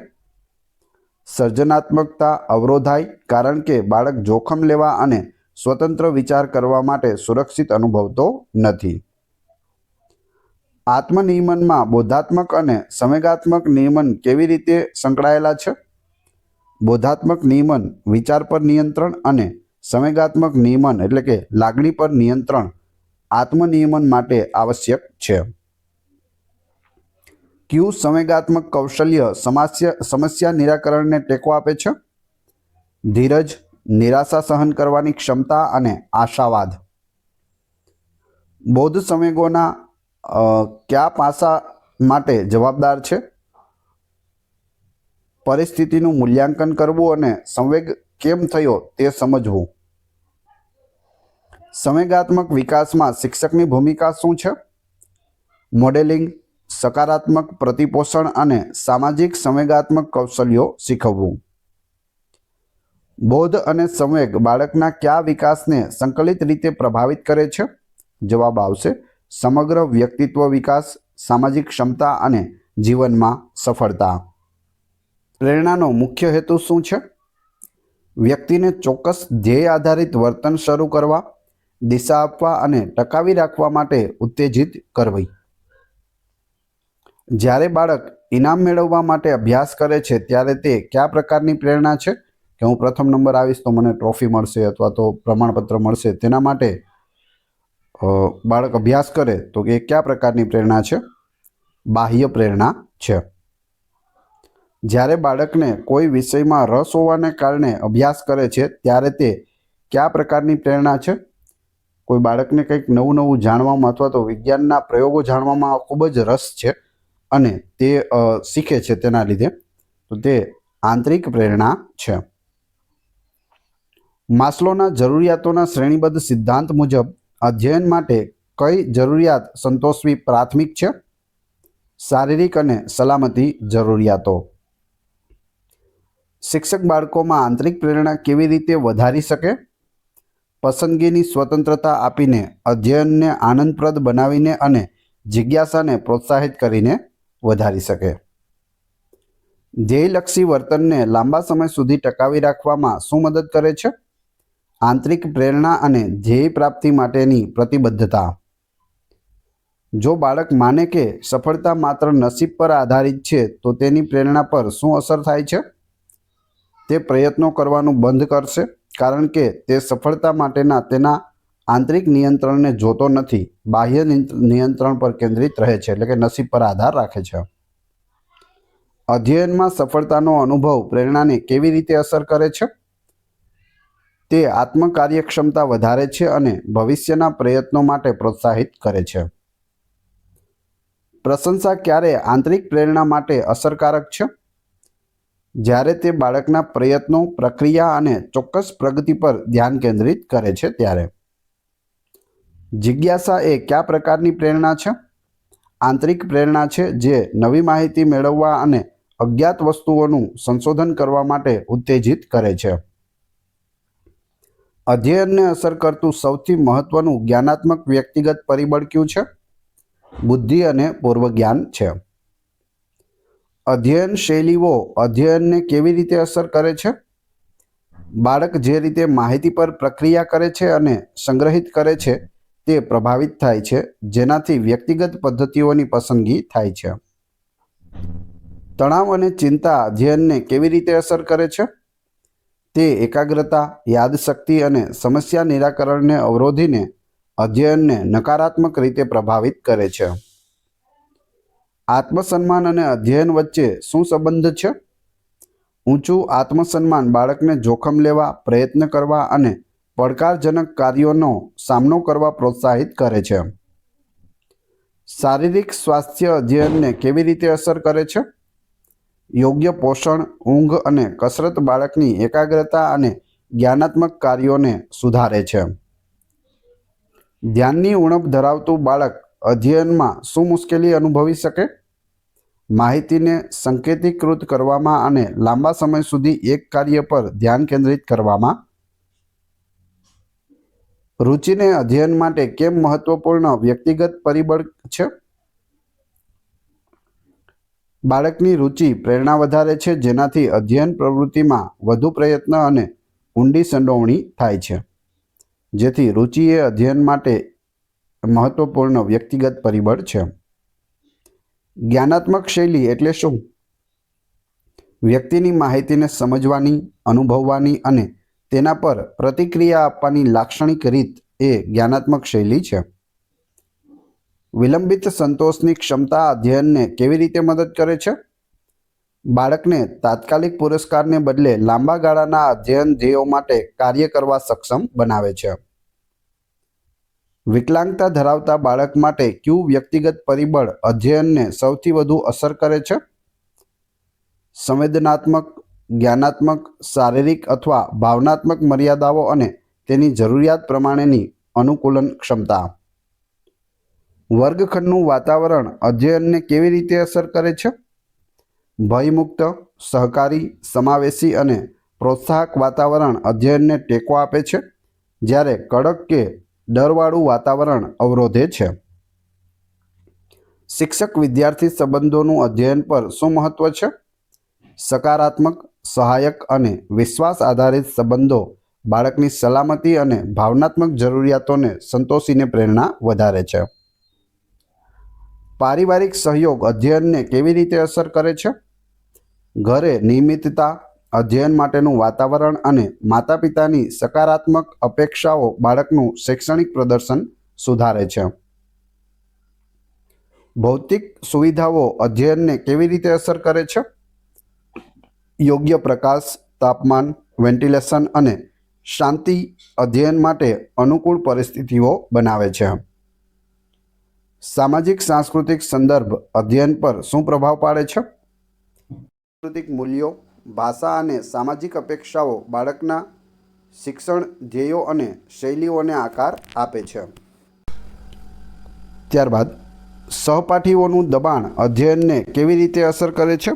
સાથે ભણતા વિદ્યાર્થીઓ છે તેનું દબાણ. જવાબ આવશે તે સકારાત્મક એટલે કે જૂથ અધ્યયન અથવા સ્પર્ધા કરવી એકબીજા સાથે તે સકારાત્મક છે અને નકારાત્મક પણ અસર કરી શકે, જેમ કે ધ્યાન ભટકાવવું, અભ્યાસથી દૂર થવું, તેઓને રખડવા માટે લઈ જવા, બંને હોઈ શકે છે. સહપાઠી કેવા મિત્રો છે તેના પર આધાર રાખે છે. શિક્ષણની પદ્ધતિઓ અધ્યયનને કેવી રીતે પ્રભાવિત કરે છે? બાળકેન્દ્રી, પ્રવૃત્તિ આધારિત અને વિવિધ શૈલીઓને અનુરૂપ પદ્ધતિઓ અધ્યયનને વધુ અસરકારક બનાવે છે. શાળાનો વહીવટ અધ્યયનને કેવી રીતે ટેકો આપી શકે? શિક્ષકોને સંસાધનો પૂરા પાડીને, યોગ્ય અભ્યાસક્રમ લાગુ કરીને અને શીખવા માટે સકારાત્મક સંસ્કૃતિનું નિર્માણ કરીને. ટેકનોલોજીનો ઉપયોગ અધ્યયનને કેવી રીતે અસર કરી શકે? જો યોગ્ય રીતે ઉપયોગ થાય તો તે ઇન્ટરેક્ટિવિટી, સંસાધનોની પહોંચ અને વ્યક્તિગત શિક્ષણ પ્રદાન કરીને અધ્યયનને સમૃદ્ધ બનાવી શકે છે. શાળા અને સમુદાય વચ્ચેનો સંબંધ અધ્યયનને કેવી રીતે પ્રભાવિત કરે છે? સમુદાયના સંસાધનોનો ઉપયોગ, સહયોગ અને સામાજિક સમર્થન બાળકના શિક્ષણ માટે વ્યાપક પ્લેટફોર્મ પૂરું પાડે છે. કયું પરિબળ વ્યક્તિગત અને પર્યાવરણીય બંને છે? પ્રેરણા છે. પ્રેરણાનો અભાવ અધ્યયનને કેવી રીતે અસર કરે છે? ધ્યેય તરફનું વર્તન શરૂ કરવા, એકાગ્રતા અને પ્રયત્નોને ટકાવી રાખવામાં નિષ્ફળતા આવે છે, જેનાથી અધ્યયન નબળું પડે છે. આત્મકાર્યક્ષમતાને કયું પર્યાવરણીય પરિબળ મજબૂત બનાવી શકે? શિક્ષક દ્વારા આપવામાં આવતા સફળતાના અનુભવો, રચનાત્મક પ્રતિપોષણ અને સકારાત્મક મોડેલિંગ. જો બાળકને ગણિતમાં મુશ્કેલી પડતી હોય તો પ્રેરણા વધારવા શું કરવું જોઈએ? આનો જવાબ જોઈએ તે પહેલાં વિડીયો પસંદ આવી રહ્યો હોય તો લાઇક અવશ્ય કરી દેજો. ચેનલ ઉપર નવા હોય તો ચેનલને સબસ્ક્રાઇબ કરી બાજુમાં આપેલા બેલને પ્રેસ કરવાનું ના ભૂલશો, જેથી રોજે રોજ આપને નવા વિડીયો મળતા રહે. દરરોજ 2 વિડીયો આ ચેનલ ઉપર અપલોડ થઈ રહ્યા છે. જવાબ આવશે જટિલ સમસ્યાઓને નાના વ્યવસ્થિત પગલાંમાં વિભાજિત કરવી અને પ્રગતિ માટે સકારાત્મક પ્રતિપોષણ આપવું. વ્યક્તિગત અને પર્યાવરણીય પરિબળો વચ્ચેનો સંબંધ કેવો છે? તેઓ સતત ક્રિયાપ્રતિક્રિયા કરે છે, જેમ કે સકારાત્મક વર્ગખંડનું વાતાવરણ બાળકની આંતરિક પ્રેરણા વધારી શકે છે. નિયંત્રણ કેન્દ્રને અસર કરતું પર્યાવરણીય પરિબળ કયું છે? માતા પિતાનો પ્રતિભાવ. તેઓ સફળતાનું શ્રેય બાળકને આપે છે કે નસીબને તેના ઉપર આધાર રાખે છે. અધ્યયનને અસર કરતા પરિબળોનું સંકલિત દ્રષ્ટિકોણ શિક્ષક માટે શા માટે મહત્વપૂર્ણ છે? બાળકના અધ્યયન પડકારોના મૂળ કારણોને સંપૂર્ણ રીતે સમજવા અને અસરકારક હસ્તક્ષેપની યોજના બનાવવા માટે. ભૂલોને અધ્યયનમાં કયું પર્યાવરણીય પરિબળ પ્રેરણા આપે છે? શિક્ષક દ્વારા ભૂલોને શીખવાના અવસર તરીકે જોવાનો અને પ્રોત્સાહન આપવાનો અભિગમ. સામાજિક આર્થિક સ્થિતિ અધ્યયનને કેવી રીતે અસર કરે છે? ઘરે ઉપલબ્ધ સંસાધનો, પોષણ, આરોગ્ય સંભાળની પહોંચ અને સાંસ્કૃતિક મૂડી દ્વારા. કસોટીની ચિંતાને નિયંત્રિત કરવા માટે કઈ વ્યૂહરચના સૌથી વધુ મદદરૂપ છે? શારીરિક નિયમન એટલે કે શ્વસન કસરતો અને બોધાત્મક પુનઃસંરચના એટલે કે નકારાત્મક વિચારોને પડકારવા. ક્યુ આંતરિક પ્રેરક છે? માહિતી મેળવવાની જિજ્ઞાસા તે આંતરિક પ્રેરક છે. ક્યુ બાહ્ય પ્રેરક છે? સજા ટાળવી તે બાહ્ય પ્રેરક છે. જો આમ હું નહીં કરું તો મને સજા થશે તે. અધ્યયન માટેની તૈયારીને ક્યુ પરિબળ સૌથી વધુ અસર કરે છે? પરિપક્વતા અને પૂર્વ જ્ઞાન. સામાજિક અધ્યયન સિદ્ધાંત મુજબ બાળક કોના દ્વારા પ્રેરણા મેળવે છે? અન્ય લોકોના વર્તનનું નિરીક્ષણ અને મોડેલિંગ દ્વારા. જો શિક્ષક ઉચ્ચ અપેક્ષાઓ રાખે તો અધ્યયન પર શું અસર થાય? તે બાળકને વધુ પ્રયત્ન કરવા અને તેમની ક્ષમતાઓ પર વિશ્વાસ કરવા માટે પ્રેરિત કરે છે જો તે વાસ્તવિક હોય. વિભિન્ન શિક્ષણ પ્રેરણાને કેવી રીતે ટેકો આપે છે? તે દરેક બાળકની વ્યક્તિગત જરૂરિયાતો, રુચિઓ અને અધ્યયન શૈલીઓ અનુસાર શિક્ષણને અનુકૂળ કરીને આંતરિક પ્રેરણા વધારે છે. ક્યુ બિન શૈક્ષણિક પર્યાવરણીય પરિબળ અધ્યયનને નકારાત્મક રીતે અસર કરી શકે? ઘરગથ્થુ સંઘર્ષ અથવા ગુંડાગીરી. રચનાત્મક પ્રતિપોષણનો મુખ્ય હેતુ શું છે? બાળકને તેની વર્તમાન સ્થિતિ અને લક્ષ્ય સુધી પહોંચવા માટેના આગામી પગલાં વિશે માહિતી આપીને પ્રેરિત કરવો. અધ્યયન વ્યૂહરચનાઓ અધ્યયનને કેવી રીતે અસર કરે છે? બાળકને માહિતીને વધુ અસરકારક રીતે ગોઠવવા, યાદ રાખવા અને પુનઃપ્રાપ્ત કરવા સક્ષમ બનાવીને અધ્યયન પ્રક્રિયાને નિયંત્રિત કરવામાં મદદ કરે છે. પ્રેરણા અને અધ્યયનનું અંતિમ લક્ષ્ય શું છે? આજીવન શીખનાર બનવું જે આંતરિક રીતે પ્રેરિત હોય અને સતત પોતાની જાતને સુધારવા માંગતો હોય. ભાષા અર્થગ્રહણ માટે નીચેનામાંથી ક્યુ સૌથી મહત્વપૂર્ણ છે? જવાબ આવશે ઓપ્શન એ. શબ્દોના અર્થ અને સંદર્ભને સમજીને સંદેશાના મૂળ ભાવને પકડવાની ક્ષમતા. શ્રવણ કૌશલ્યનું ભાષા શિક્ષણમાં મુખ્ય મહત્વ શું છે? અન્ય વ્યક્તિના સંદેશાને યોગ્ય રીતે ગ્રહણ કરવું અને સમજૂતી માટેના પ્રથમ સોપાન તરીકે કાર્ય કરવું. કથન કૌશલ્યના વિકાસ માટે કઈ પ્રવૃત્તિ સૌથી અસરકારક છે? જવાબ આવશે વર્ગખંડમાં ચર્ચા, ભૂમિકા ભજવવી અને વાર્તા કહેવાની પ્રવૃત્તિઓ. સંભાષણ સજ્જતાનું મૂલ્યાંકન કરતી વખતે શિક્ષકે કયા પાસા પર ધ્યાન આપવું જોઈએ? પ્રવાહિતા, ઉચ્ચારણ, વિષયવસ્તુની સુસંગતતા અને પ્રતિભાવ. પ્રાથમિક સ્તરે ભાષા શિક્ષણનું મુખ્ય ધ્યેય શું હોવું જોઈએ? બાળકને ભાષાના ચારેય મૂળભૂત કૌશલ્યો એટલે કે શ્રવણ, કથન, વાંચન અને લેખનમાં સજ્જ કરવું. આ ચાર જે કૌશલ્યો છે તેનો ક્રમ પણ યાદ રાખજો. શ્રવણ, પછી કથન, પછી વાંચન અને લેખન ક્રમ પણ પૂછાય છે. વર્ગ વ્યવહારમાં ભાષાની આંતરક્રિયાને ઉત્તેજિત કરવા શિક્ષકે શું કરવું જોઈએ? ઓપન એન્ડેડ પ્રશ્નો પૂછવા અને જૂથ કાર્ય દ્વારા વિદ્યાર્થીઓને એકબીજા સાથે વાત કરવા પ્રોત્સાહિત કરવા જોઈએ. પ્રત્યાયનમાં ભાષાના મૂળભૂત તત્વો કયા છે? ધ્વનિ, શબ્દો, વાક્ય રચના અને અર્થ. જો બાળક શબ્દભંડોળમાં નબળું હોય તો કઈ પ્રવૃત્તિ મદદરૂપ થશે? સંદર્ભમાં નવા શબ્દોનો ઉપયોગ, વાર્તા વાંચન અને શબ્દ રમત. સાર અર્થગ્રહણની ક્ષમતાનું મૂલ્યાંકન કરવા માટે કયો પ્રશ્ન પૂછી શકાય? તમે આ ફકરામાંથી શું શીખ્યા અથવા તેના પરથી તમારો અભિપ્રાય શું છે? સમાવેશી વર્ગખંડમાં ભાષા શિક્ષણ માટે શિક્ષકે શું કરવું જોઈએ? બધા વિદ્યાર્થીઓની વિવિધ ભાષાકીય પૃષ્ઠભૂમિ અને જરૂરિયાતોને ધ્યાનમાં રાખીને બહુવિધ અધ્યયન સામગ્રીનો ઉપયોગ કરવો જોઈએ. અપરિચિત ગદ્યખંડ વાંચવાનો મુખ્ય હેતુ શું છે? અજાણ્યા વિષયવસ્તુમાંથી સંદર્ભિત સમજૂતી અને અનુમાન લગાવવાની ક્ષમતાનું મૂલ્યાંકન કરવું. આની અંદર ટેટ 1માં તમને અપરિચિત ગદ્યખંડ પૂછવામાં આવશે જે તમે ક્યારેય જોયો નહીં હોય. ખાલી ઉપર એક ફકરો આપેલો હશે જે ગદ્યખંડ હશે, તેમાંથી નીચે તમને તેના પ્રશ્નો પૂછવામાં આવશે. ગદ્યખંડમાં ના ઇડિયમ્સ અને ફ્રેઝિસનું મૂલ્યાંકન કયા પાસા સાથે સંબંધિત છે? વાક્કૌશલ્ય અને શબ્દભંડોળનું સંદર્ભિત જ્ઞાન. કાવ્યમાંથી અનુમાનને લગતો પ્રશ્ન કયો ગણાય? કવિતા વાંચ્યા પછી કવિનો મૂડ અથવા લાગણી શું હોઈ શકે? સર્વનામને લગતો પ્રશ્ન ગદ્યખંડના કયા પાસાનું મૂલ્યાંકન કરે છે? વ્યાકરણ અને વાક્યમાં શબ્દો વચ્ચેનો સંબંધ. જો કોઈ ગદ્યખંડ વૈજ્ઞાનિક વિષયવસ્તુ પર આધારિત હોય તો કઈ ક્ષમતાનું મૂલ્યાંકન થાય છે? માહિતીનું ચોકસાઈપૂર્વક વિશ્લેષણ કરવું અને તાર્કિક નિષ્કર્ષ કાઢવો. અન્ય પુરુષ એકવચનમાં વર્તમાન કાળનું ક્રિયાપદ કયું છે? અન્ય પુરુષ એકવચન. જવાબ આવશે દોડે છે. ઓપ્શન બી.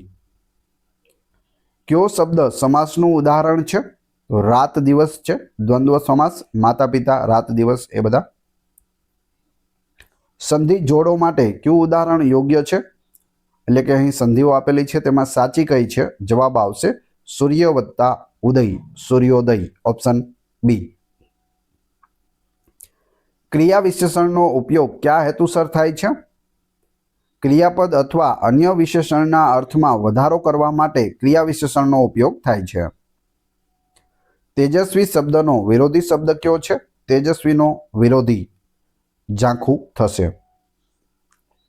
સરોવર શબ્દનો સાચો સમાનાર્થી શબ્દ કયો છે? સરોવર. સરોવર એટલે થશે તળાવ. Option B. નીચેનામાંથી કયું વાક્ય કર્મણી પ્રયોગ દર્શાવે છે?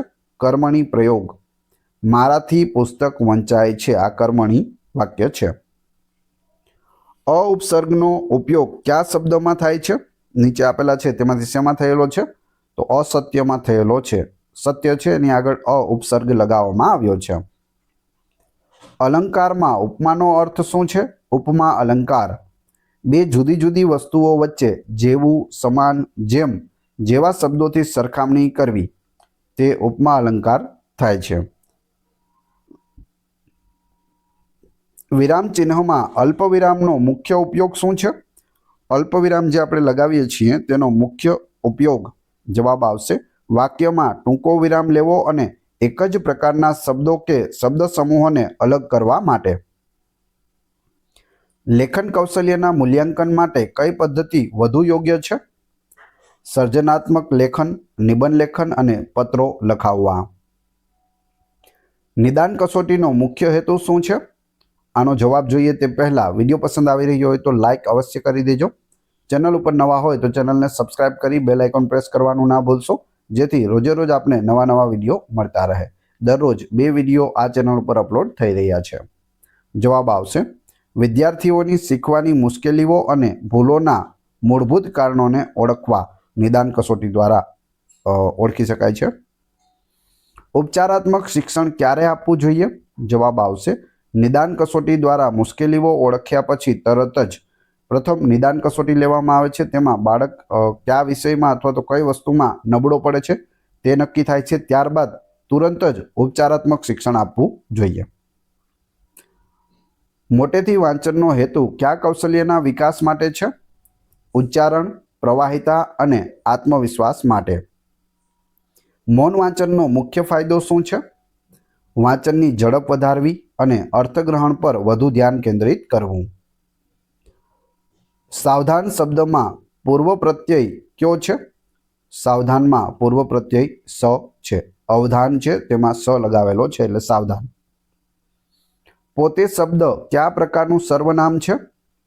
સ્વવાચક સર્વનામ છે. પોતે, હું પોતે જઈશ. કાગડો દહીંથરું લઈ ગયો વાક્યમાં દહીંથરું એ કયું પદ છે? તો તે કર્મ છે.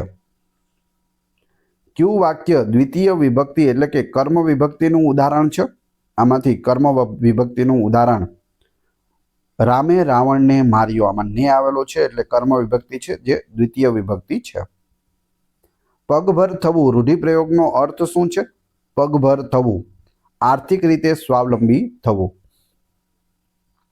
અરે વાહ કેવી સુંદર ઇમારત છે વાક્યમાં કયું ચિહ્ન ભાવનાત્મકતા દર્શાવે છે? તો તે છે ઉદ્ગાર ચિહ્ન. મરણ પથારી શબ્દનો વિગ્રહ કયો છે? મરણ પથારી. જવાબ આવશે મરણરૂપી પથારી, કર્મધારાય સમાસ. કવિ શબ્દનું સ્ત્રીલિંગ શું છે? કવિનું સ્ત્રીલિંગ શું થશે? જવાબ આવશે કવયિત્રી. Option C કવયિત્રી. કવિયત્રી લખીને આવવાનું નથી, ખાસ યાદ રાખજો. કવિનું સ્ત્રીલિંગ કરીએ તો કવયિત્રી થાય, એટલે કે મહિલા હોય તો તેને કવયિત્રી કહેવાય, પુરુષ હોય તો તેને કવિ કહે છે. જે બોલે તે દિવાલે માં દિવાલે શું દર્શાવે છે? એટલે કે દિવાલોને પણ કાન હોય છે, જે બોલીએ તે દિવાલને સંભળાતું હોય છે, આપણે ભલે ઘરની અંદર બોલી રહ્યા હોય તો પણ. તો જવાબ આવશે સ્થળવાચક ક્રિયા વિશેષણ છે. કાવ્યનું અર્થગ્રહણ ગદ્યના અર્થગ્રહણથી કઈ રીતે અલગ પડે છે? કાવ્યમાં ભાવાત્મક, છંદોબદ્ધ અને અલંકારિક ભાષાને કારણે વધુ ઊંડાણપૂર્વક ભાવનાત્મક અનુમાનની જરૂર પડે છે. રચનાત્મક મૂલ્યાંકનનો હેતુ શું છે? શીખવાની પ્રક્રિયા દરમિયાન વિદ્યાર્થીની પ્રગતિનું નિરીક્ષણ કરવું અને પ્રતિપોષણ આપવું. ભાષા કૌશલ્યોનું સંકલન એટલે શું?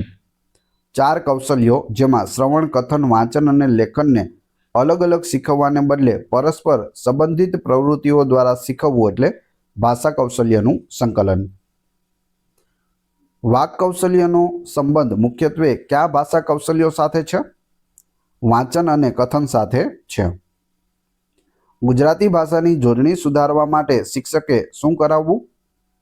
શ્રુત લેખન અને શબ્દોના મૂળ સ્વરૂપનું સમજૂતી સાથે વારંવાર લેખન કરાવવું.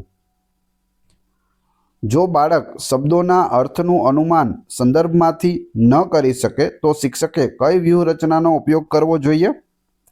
વાક્યમાં શબ્દની આસપાસના અન્ય શબ્દો અને વિષય વસ્તુના મૂળ વિચાર પર ધ્યાન કેન્દ્રિત કરવા માર્ગદર્શન આપવું જોઈએ. અપરિચિત ગદ્યખંડમાંથી મુખ્ય વિચાર શોધવા માટે કઈ તકનીક ઉપયોગી છે? સ્કીમિંગ અને સ્કેનિંગ તકનીકોનો ઉપયોગ કરવો. વર્ગખંડમાં પ્રત્યાયનને અસરકારક બનાવવા માટે કયું મહત્વપૂર્ણ છે? દ્વિમાર્ગી પ્રત્યાયન અને સકારાત્મક પ્રતિપોષણ. કથા નાટક પ્રવૃત્તિ ભાષાના કયા કૌશલ્યના વિકાસ માટે સૌથી વધુ મદદરૂપ છે? કથન એટલે કે બોલવું, શ્રવણ અને ભાષાના ભાવનાત્મક ઉપયોગ માટે વધુ મદદરૂપ છે. ભાષા શિક્ષણમાં ભૂલોને કેવી રીતે જોવી જોઈએ?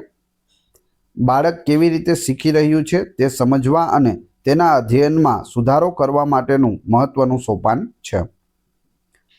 ભાષા સજ્જતામાં કયું પાસું લેખન કૌશલ્ય સાથે સીધું જોડાયેલું છે? વાક્ય રચનાની ચોકસાઈ અને પ્રવાહિતા. ગુજરાતી ભાષામાં મૂળ સ્વરો કેટલા છે? મૂળ સ્વર કેટલા છે? તો જવાબ આવશે 13 સ્વરો છે. Option B. ક્યાં ક્યાં 13 છે તમે અહીં જોઈ શકો, ક્રમ આપેલો છે 1 થી 13 સુધી. અ, આ, ઈ, ઉ, રૂ, એ, ઐ, ઓ, ઔ, અમ અને અહ. આ બધા છે. કેવા સ્વર છે એનો પ્રકાર પણ અહીં આપેલો છે, તો તમે એ પણ જોઈ શકો. ભાષાના 4 મુખ્ય કૌશલ્યનો યોગ્ય ક્રમ કયો છે? તો તે છે શ્રવણ, કથન, વાંચન અને લેખન. નીચેનામાંથી કયો વર્ણ અનુનાસિક વર્ણ છે? તો એ છે ય. તમે અહીં જોઈ શકો, જ પછી ય આવે છે, જે ગુજરાતી આલ્ફાબેટ છે તમે અહીં જોઈ શકો. તેમાં ક્યાં ક્યાં છે? તો એક અહીં ઘ પછી આવે છે, એક જ પછી અને એક ક્ષ પછી ત્ર. આ 3 અક્ષરો છે તે વધારાના હોય છે, જે આપણે ભણવામાં ઓછા આવે છે, પરંતુ તે ગુજરાતી આલ્ફાબેટનો ભાગ છે. ક્ષ એ કેવા પ્રકારનો વ્યંજન છે? તો તે સંયુક્ત વ્યંજન છે. ક અને શ બંને મિક્સ થઈ અને બનેલો છે સંયુક્ત વ્યંજન ક્ષ. શ્રવણ કૌશલ્યના વિકાસ માટે નીચેનામાંથી કઈ પ્રવૃત્તિ સૌથી વધુ ઉપયોગી છે? વાર્તા શ્રવણ અને પ્રશ્નોત્તરી સૌથી વધુ ઉપયોગી છે. શબ્દની જોડણીની ભૂલ માટે કયું કૌશલ્ય જવાબદાર હોઈ શકે? લેખન કૌશલ્ય. વાંચન કૌશલ્યમાં પ્રવાહિતા એટલે શું? યોગ્ય ઉચ્ચારણ, વિરામ અને ભાવ સાથે વાંચન કરવું. પ્રાથમિક સ્તરે કથન કૌશલ્યના વિકાસ માટે કઈ પ્રવૃત્તિ કરાવવી જોઈએ? ચિત્ર જોઈને વાર્તા કહેવી જોઈએ. બારાખડીમાં કયા કયા સ્વરોનો ઉપયોગ કરીને વ્યંજનોને શીખવવામાં આવે છે? બધા સ્વરોનો ઉપયોગ કરીને. ધ્વનિ ઘટકો એટલે શું? ભાષાનો સૌથી નાનો અવાજ એકમ તેને ધ્વનિ ઘટકો કહે છે. નીચેનામાંથી કયો શબ્દ જાતિની દ્રષ્ટિએ અલગ પડે છે? તો તે છે નદી. નદી નારી છે, જ્યારે પર્વત છોકરો અને હાથી તે નર છે. તે શબ્દ કયા પ્રકારનું સર્વનામ છે?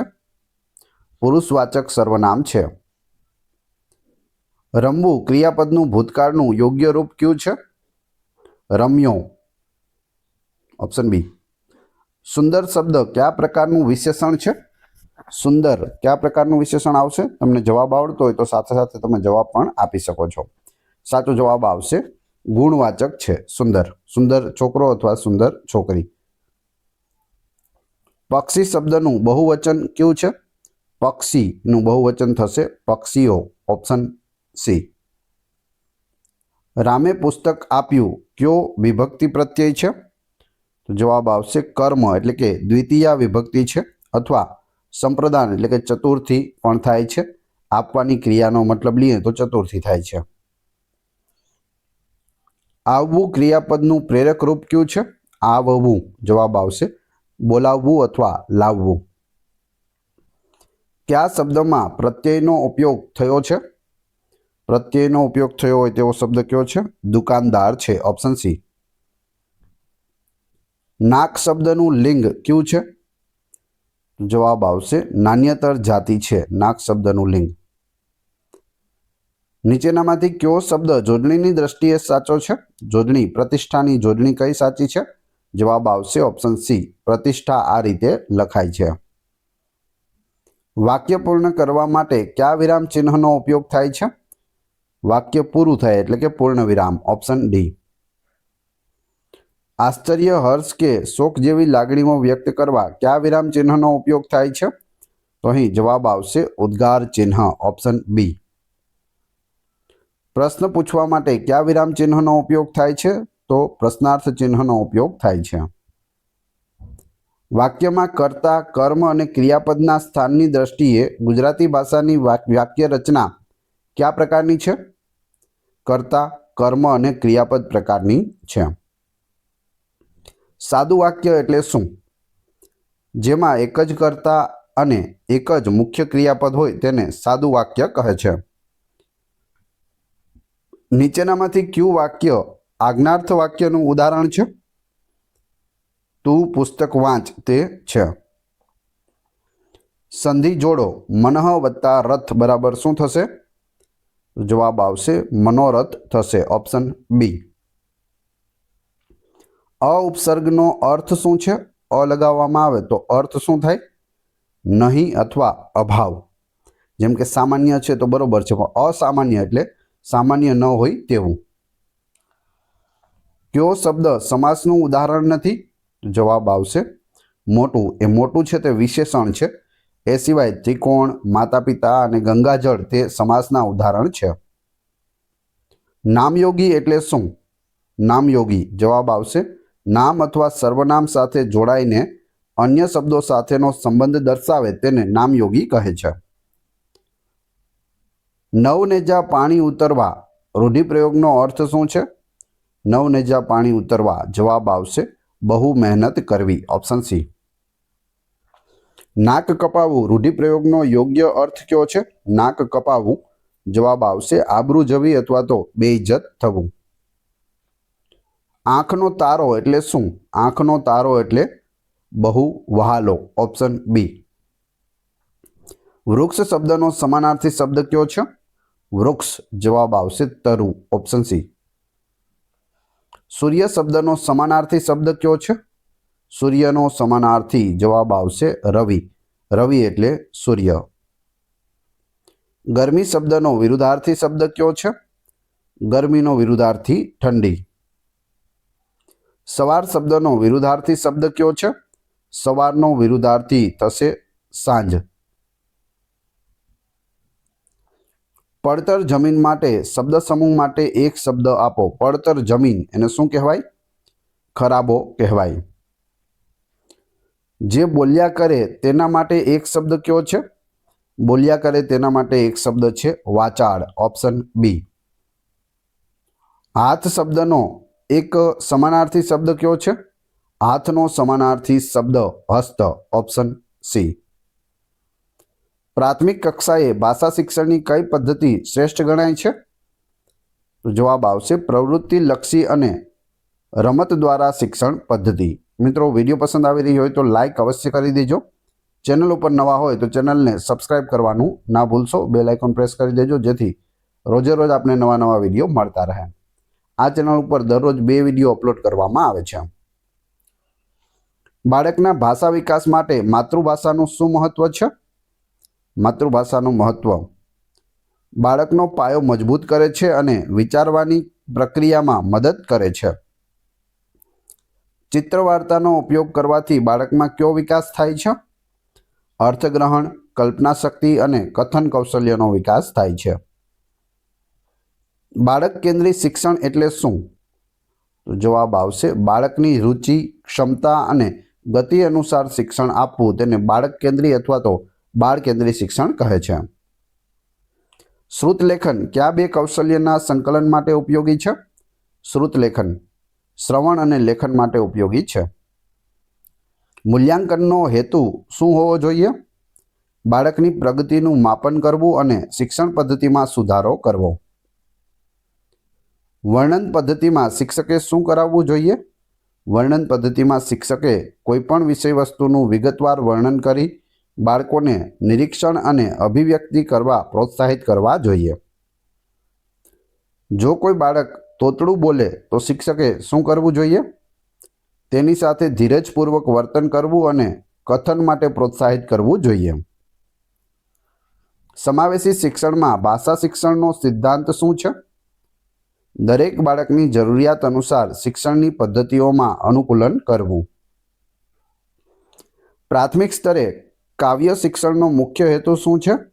કાવ્ય શિક્ષણ, પદ્ય શિક્ષણ જવાબ આવશે બાળકોમાં રસ, આનંદ અને ભાવનાત્મક અભિવ્યક્તિનો વિકાસ કરવો. કેમ તો તેને ગાય અને અભિનય સાથે સંભળાવવું જોઈએ. ભાષા સંપ્રાપ્તિ એટલે શું? અભાનપણે અને કુદરતી વાતાવરણમાં ભાષાને ગ્રહણ કરવી તેને ભાષા સંપ્રાપ્તિ કહે છે. ભાષા અધ્યયન એટલે શું?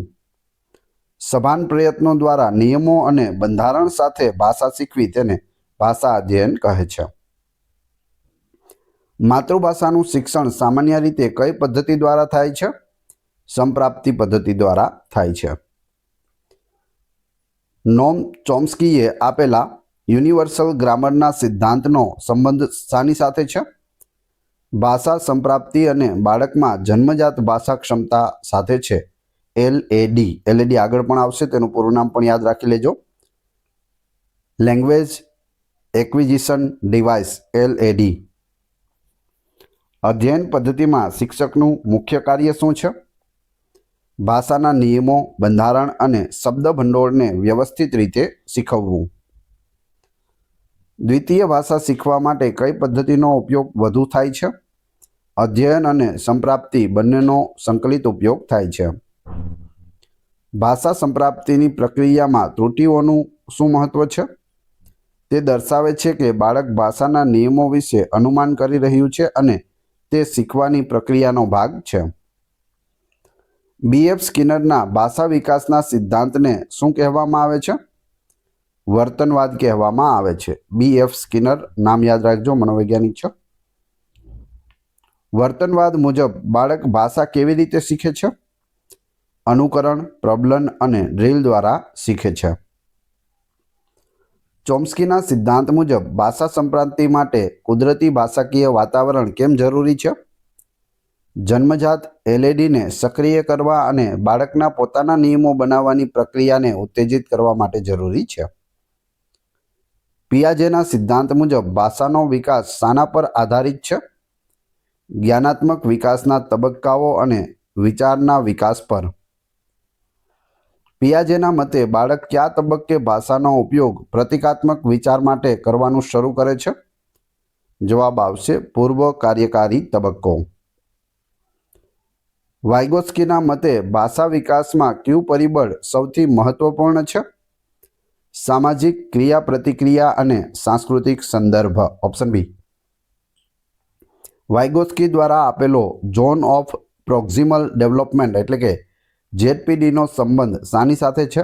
પૂછવામાં આવે ZPDનું પૂરું નામ શું છે તો ઝોન ઓફ પ્રોક્સિમલ ડેવલપમેન્ટ યાદ રાખજો. અને ZPDનો સંબંધ છે તે કોણે સાબિત કરેલો છે અથવા તો ZPD કોની સાથે સંબંધિત છે? તો વાઇગોત્સ્કી સાથે સંબંધિત છે. જવાબ આવશે આમાં જ્ઞાનાત્મક ક્ષમતાનો વિસ્તાર, જ્યાં બાળક અન્યની મદદથી શીખી શકે છે, ભાષા દ્વારા, જેમ કે માર્ગદર્શન. વાઇગોત્સ્કીના સિદ્ધાંત મુજબ બાળકને ભાષા વિકાસમાં મદદ કરવા માટે શિક્ષક અથવા વડીલ દ્વારા આપવામાં આવતા ટેકાને શું કહેવામાં આવે છે? ટેકો અથવા યત્ન કહેવામાં આવે છે. પિયાજેના મતે બાળક જ્યારે પોતાની જાત સાથે વાત કરે છે ત્યારે તેને શું કહેવાય? અહમ કેન્દ્રી વાણી કહેવાય. કોના મતે? પિયાજેના મતે. વાઇગોત્સ્કીના મતે બાળક જ્યારે પોતાની જાત સાથે વાત કરે છે ત્યારે તેને શું કહેવાય? ખાનગી વાણી, જે વિચારને દિશા આપવા માટે મહત્વપૂર્ણ છે. આ કોના મતે છે? તો વાઇગોત્સ્કીના મતે. કયા સિદ્ધાંત મુજબ વિચાર એ ભાષાના વિકાસ પહેલા થાય છે? જવાબ આવશે પિયાજેનો જ્ઞાનાત્મક સિદ્ધાંત. વિડીયો પસંદ આવી રહ્યો હોય તો લાઈક અવશ્ય કરી દેજો અને ચેનલ ઉપર નવા હોય તો ચેનલને સબસ્ક્રાઇબ કરી બેલ આઇકોન પ્રેસ કરવાનું ના ભૂલશો, જેથી રોજે રોજ આપને નવા વિડીયો મળતા રહે. આગળ જોઈએ, કયા સિદ્ધાંત મુજબ ભાષા એ વિચારના વિકાસ માટેનું સાધન છે? વાઇગોત્સ્કીનો સામાજિક સાંસ્કૃતિક સિદ્ધાંત. Option B. ચોમ્સ્કીના મતે ભાષા સંપ્રાપ્તિ માટેનો જૈવિક સમયગાળો કયો છે? બાળકનો પ્રારંભિક સમયગાળો આશરે 2 થી 12 વર્ષ સુધી. વ્યાકરણ અનુવાદ પદ્ધતિની મુખ્ય મર્યાદા શું છે? તે બોલવા અને સાંભળવાના કૌશલ્યના વિકાસને અવગણે છે અને યાંત્રિક શિક્ષણ પર ભાર મૂકે છે. પ્રત્યક્ષ પદ્ધતિનો મુખ્ય સિદ્ધાંત શું છે? લક્ષ્ય ભાષામાં જ શિક્ષણ આપવું અને માતૃભાષાનો ઉપયોગ સંપૂર્ણપણે ટાળવો જોઈએ. સંસારલક્ષી ભાષા શિક્ષણ કોમ્યુનિકેટિવ લેંગ્વેજ ટીચિંગ CLTનું મુખ્ય ધ્યેય શું છે? CLTનું પૂરું નામ પણ યાદ રાખી લેજો. તેનું મુખ્ય ધ્યેય ભાષાનો અસરકારક રીતે સંદેશા વ્યવહાર માટે ઉપયોગ કરવાની ક્ષમતા વિકસાવવી. Option B. CLT પદ્ધતિમાં શિક્ષકની ભૂમિકા શું હોય છે? ફેસિલિટેટર અને પ્રવૃત્તિઓનો આયોજક. સામાજિક ક્રિયાપ્રતિક્રિયા દ્વારા ભાષા શીખવવા માટે કઈ શૈક્ષણિક પદ્ધતિ સૌથી વધુ અનુકૂળ છે? તો તે છે સંચારલક્ષી ભાષા શિક્ષણ CLT એ સૌથી અનુકૂળ છે. સમગ્ર ભાષા અભિગમનો મુખ્ય સિદ્ધાંત શું છે? ભાષાને તેના સંપૂર્ણ સંદર્ભમાં, જેમ કે વાર્તાઓ, કવિતાઓ શીખવવી અને તેને અલગ અલગ ટુકડાઓમાં વિભાજિત ન કરવી. ધ્વનિ શિક્ષણનો હેતુ શું છે? શબ્દોમાંના ધ્વનિ અને અક્ષરો વચ્ચેના સંબંધો શીખવીને વાંચન કૌશલ્ય સુધારવું. જો બાળકને દ્વિતીય ભાષાના વર્ગમાં બોલવામાં સંકોચ હોય તો શિક્ષકે કઈ વ્યૂહરચના અપનાવવી? નાના જૂથોમાં પ્રવૃત્તિઓ કરાવવી અને ભૂલો માટે સકારાત્મક પ્રતિભાવ આપીને આત્મવિશ્વાસ વધારવો. બહુભાષી વર્ગખંડનું ભાષા અધ્યયનમાં શું મહત્વ છે? બાળકની માતૃભાષાને સંસાધન તરીકે ઉપયોગમાં લેવી અને અન્ય ભાષાઓ શીખવાના પુલ તરીકે કાર્ય કરવું. કઈ પદ્ધતિમાં માતૃભાષાનો ઉપયોગ ઓછામાં ઓછો થાય છે? પ્રત્યક્ષ પદ્ધતિમાં. બાળક જ્યારે એક શબ્દના વાક્યો બોલે છે તે કઈ ઉંમરની આસપાસનો તબક્કો છે? એક શબ્દના વાક્યો ક્યારે બોલવા શીખે છે? જવાબ આવશે 12 થી 18 મહિના, 1 વર્ષથી 1.5 વર્ષનો સમયગાળો. બાળક જ્યારે 2 શબ્દોના વાક્યો બોલે છે, દાખલા તરીકે પાણી પીવું, તે કઈ ઉંમરની આસપાસનો તબક્કો છે? 18 થી 24 મહિના, એટલે કે 1.5 થી 2 વર્ષ. બાળક જ્યારે કોઈ વસ્તુને નામ આપવા માટે શબ્દને વિસ્તૃત કરે, દાખલા તરીકે બધા પ્રાણીઓને કૂતરો કહે છે, તે શું દર્શાવે છે? તે ભાષાના નિયમો વિશે અનુમાન લગાવી રહ્યું છે. મૌખિક પુનરાવર્તન અને યાદ રાખવા પર કઈ પદ્ધતિ સૌથી વધુ ભાર મૂકે છે? તો તે છે શ્રાવ્ય મૌખિક પદ્ધતિ, ઓડિયો લિંગ્યુઅલ મેથડ ALM. મધરેસ અથવા ચાઇલ્ડ ડાયરેક્ટેડ સ્પીચ CDS એટલે શું? વડીલો દ્વારા બાળક સાથે ધીમા ઊંચા અવાજમાં અને સરળ વાક્યોમાં વાતચીત કરવી. સંપ્રાપ્તિ પ્રક્રિયામાં વ્યાકરણની ચોકસાઈનું શું મહત્વ છે? તે પ્રવાહિતા જેટલું મહત્વપૂર્ણ નથી, પરંતુ સમય જતાં કુદરતી રીતે સુધરે છે. ભાષા સંપ્રાપ્તિ ઉપકરણ LADનો સિદ્ધાંત કોણે આપ્યો છે? નોમ ચોમ્સ્કીએ આપ્યો છે. Option D. જો બાળક દ્વિભાષી હોય તો તેના જ્ઞાનાત્મક વિકાસ પર શું અસર થાય છે? સામાન્ય રીતે તે જ્ઞાનાત્મક લવચિકતા અને સમસ્યા ઉકેલવાની ક્ષમતા વધારે છે. દ્વિતીય ભાષાના વર્ગખંડમાં રમતનો ઉપયોગ કેમ કરવો જોઈએ? અધ્યયનને મનોરંજક અને રસપ્રદ બનાવીને ભાષાના કુદરતી ઉપયોગને પ્રોત્સાહન આપવા માટે. ક્રેશેન દ્વારા આપેલો ઇનપુટ હાયપોથિસિસ એ શું દર્શાવે છે? શીખનારની વર્તમાન ક્ષમતા કરતાં સહેજ ઊંચા સ્તરનું ભાષાકીય ઇનપુટ સંપ્રાપ્તિ માટે જરૂરી છે. ક્યુ પરિબળ ભાષા અધ્યયન માટે આંતરિક પ્રેરણા પેદા કરી શકે? નવી ભાષાના ઉપયોગ દ્વારા સાંસ્કૃતિક સમજણ અને પ્રત્યાયન કરવાની વ્યક્તિગત ઈચ્છા. વ્યાકરણને ભાષા શિક્ષણમાં કેવી રીતે શીખવવું જોઈએ? સંદર્ભમાં અને અર્થપૂર્ણ પ્રવૃત્તિઓ દ્વારા. યાંત્રિક નિયમોને બદલે ઉપયોગ પર ભાર મૂકીને શીખવવું જોઈએ. ભાષા કૌશલ્યનું સંકલન એટલે શું? શ્રવણ, કથન, વાંચન અને લેખન કૌશલ્યોને અલગ અલગ ન શીખવતા પરસ્પર સંબંધિત પ્રવૃત્તિઓ દ્વારા શીખવવું. કોઈ પણ વસ્તુ તમે બાળકને શીખડાવો છો તો તેમાં ચારે ચાર કૌશલ્યોનો સમાવેશ થઈ જવો જોઈએ. એટલે કે શ્રવણ, કથન, વાંચન અને લેખન, જેથી બાળક તેને સમાંતર રીતે અથવા તો એકસાથે શીખી શકે છે. ભાષા અધ્યયનમાં સર્જનાત્મક લેખનનો મુખ્ય ફાયદો શું છે? વિચારોની મુક્ત અભિવ્યક્તિ, આત્મવિશ્વાસ અને ભાષાના નિયંત્રિત ઉપયોગથી સર્જનાત્મક ઉપયોગ તરફ જવું. જો કોઈ બાળક દ્વિતીય ભાષામાં વાક્યરચનાની ભૂલો વારંવાર કરતું હોય તો શિક્ષકે શું કરવું જોઈએ? તેની ભૂલોને સમજીને તેને રચનાત્મક પ્રતિપોષણ આપવું અને વાક્યરચનાની પ્રેક્ટિસ માટે પ્રવૃત્તિઓ કરાવવી જોઈએ. સંપ્રાપ્તિ માટે કયું વાતાવરણ સૌથી મહત્વપૂર્ણ છે? કુદરતી, તણાવમુક્ત અને અર્થપૂર્ણ વાર્તાલાપથી ભરપૂર વાતાવરણ મળવું જોઈએ. કયું પરિબળ ભાષા વિકાસમાં વ્યક્તિગત તફાવતો માટે જવાબદાર છે? પ્રેરણાનું સ્તર, શીખવાની શૈલી, જ્ઞાનાત્મક ક્ષમતા અને ઘરનું ભાષાકીય વાતાવરણ. Option B. ભાષા શિક્ષણમાં કથનનું શું મહત્વ છે? તે ભાષાના પ્રવાહ, શબ્દભંડોળ, કલ્પના અને સંસ્કૃતિને સમજવામાં મદદ કરે છે. પ્રાથમિક કક્ષાએ ભાષા શિક્ષણમાં શાના પર ભાર મૂકવો જોઈએ? પ્રવાહિતા અને સમજણ સાથે ભાષાનો ઉપયોગ. ભાષા સંપ્રાપ્તિ અને અધ્યયનનો અંતિમ હેતુ શું છે? જીવનના વિવિધ સંદર્ભોમાં અસરકારક પ્રત્યાયન અને વિચારનું આદાન પ્રદાન કરવા માટે સક્ષમ બનવું. પ્રેરણા અને રસનો સિદ્ધાંત શું સૂચવે છે? પ્રેરણા અને રસનો સિદ્ધાંત. જવાબ આવશે, જ્યારે બાળકને ભાષા શીખવામાં રસ અને આંતરિક પ્રેરણા હોય ત્યારે અધ્યયન વધુ અસરકારક બને છે. અનુકરણ અને અભ્યાસનો સિદ્ધાંતનો ભાષા શિક્ષણમાં મુખ્ય ઉપયોગ શું છે?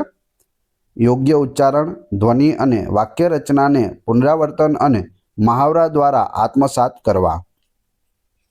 ભાષા શિક્ષણમાં સહસંબંધનો સિદ્ધાંત એટલે શું? ભાષાને અન્ય વિષયો જેમ કે ગણિત, વિજ્ઞાન, સમાજ સાથે જોડીને અને જીવનના વ્યવહારુ ઉપયોગો સાથે સંબંધિત કરીને શીખવવી. વ્યક્તિગત તફાવતોનો સિદ્ધાંત મુજબ શિક્ષકે શું કરવું જોઈએ?